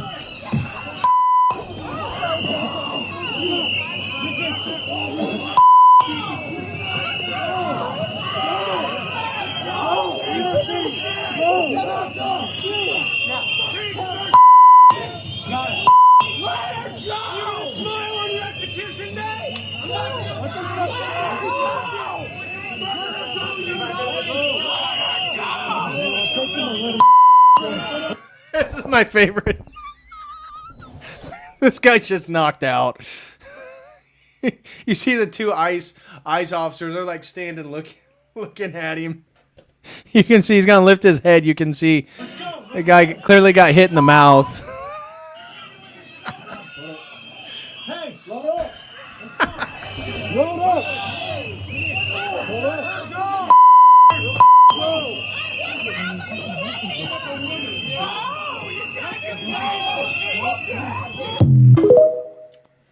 God bless ICE. God bless ICE. So that basically is going to cover most of the newest news this week, and at least what I see as some of the hottest and most important stories. So hope you guys enjoyed that. Let me catch up on some of these super chats. Backseat Sauce Man throws in 5, says dispensationalism can't crumble soon enough. Amen to that. Oh, my buddy Patrick, shout out to you, brother. Hope you and the family are doing well. Throws in 10. God bless you, my man. You can read. Well, it must not be a Gen Z. Throws in 10, says, where can I find Lord of Hosts song in your intro? Just go to my YouTube channel. Go to Logos Music, look at Valam Brotherhood, and find Lord of Hosts. It's right there. I have the full video. Byzantium Reborn throws in 5, says, have you seen the news about Russia signing a pact with India to take in tons of Indian workers? I heard people talking about it, but I had not seen an article on it. I've not read that yet. But I did see somebody mentioning that on X. Somebody posted something about Russia's about to get the Indian experience or something like that. But I have to look into it. I did not prep or read that beforehand. Nathaniel throws in 10, says, to be fair to Trump, I don't think Obama faced this level of pushback to deporting illegals. That is true. He did not. At the very least, he didn't have a mental ward escapees fighting with ICE in the street. That is true. Touche, Nathaniel. Touche. Point granted. Can't disagree with that at all, especially what we just saw. So, fair enough. Twaho throws in 20, says, regarding welcoming Trump's Zionist dictatorship, that's how Hegelian dialectics work. Biden was possibly put in to herd everyone to Trump, also giving him 2 extra terms consecutively during the time Israel makes their moves. Yeah, very possible. Very, very possible. I think that is a smart way to look at it. Because as I said, the Greenland and Canada rhetoric, I think it's setting the stage for Agenda 21's Region 3, the North American region. Mr. Fist throws in 10, says, listening to Soros' demon spawn is giving me ear aids. He can't speak. How can somebody be as influential as Alex Soros not be able to speak? He can't even say a sentence without saying $10. That sounds horrible, bro. I don't want my kids alone with a damn robot. I know Skynet isn't ever going to be a thing, but still. Yeah, no, I totally agree with you. It's a dystopian future that Elon paints as some type of salvation for humanity.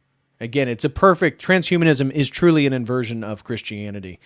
Allah, again, my book, Return to Babylon. Oh, how did we do on the super chats?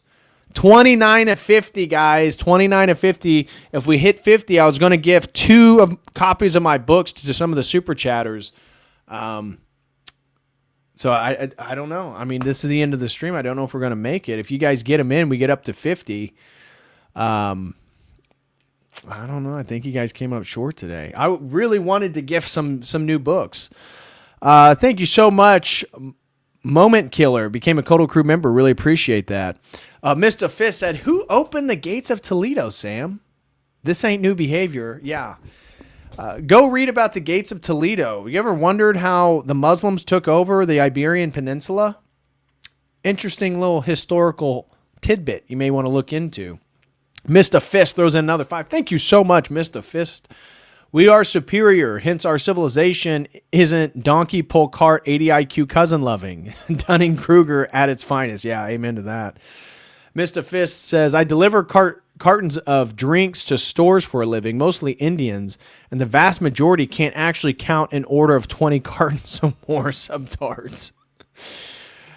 And Caleb throws in 5, says, are you familiar with Raymond Ibrahim? Raised Coptic, but his refutation of Islam is great. Would be cool to see a collab stream. Thoughts? Yeah, I am familiar with him. I've seen his presentation on his book regarding Christian warriors responding to the threat of Islam. I forget what the name of that book was, but yeah, maybe in the future that would be an interesting crossover. I got so much sponsored streams that I'm getting ready to work on and get out, and so many different streams that I want to do, and interviews that I want to do. So I want to start getting a bunch more interviews lined up. So thank you for that, Coleman. I will keep that in mind because that would be a good stream. Bitter Klinger throws in 5, says, don't need a book. I'll buy it just to support for the channel. Well, thank you so much, Bitter Klinger. I truly appreciate it.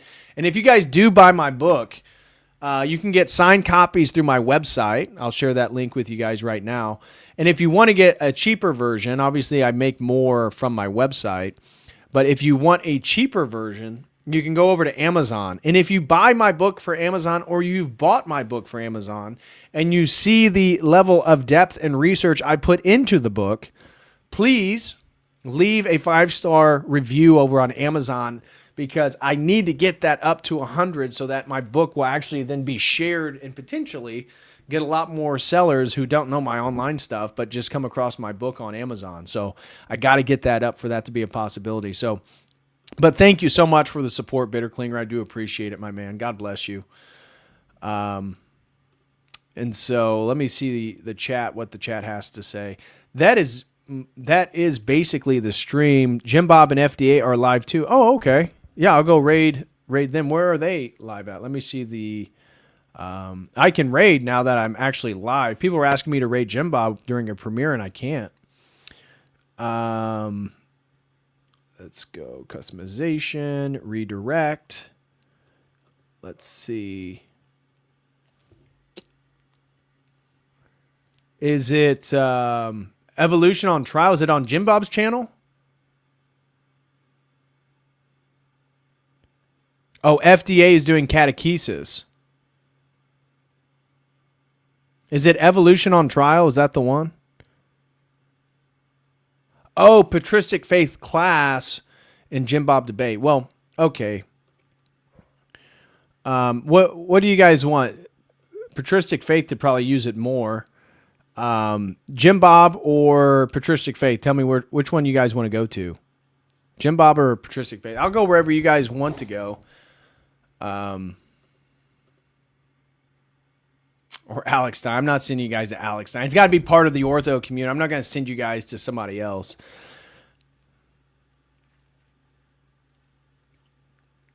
All right. I'm just going to send... Yeah, I'm going to send you guys over to Patristic Faith. Father Deacon could use it. I know he'd appreciate it. So I'm going to redirect you guys over to Patristic Faith.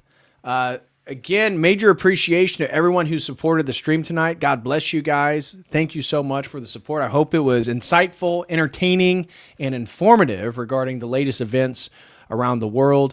And so I'm sending you off to Father Deacon Dr. Ananias, commonly known as FDA. Thank you all so much. God bless you all. I truly love you guys. And I'm excited. Hopefully I get my Theosophy stream done, and I will be back tomorrow night. So as always, until then, God bless.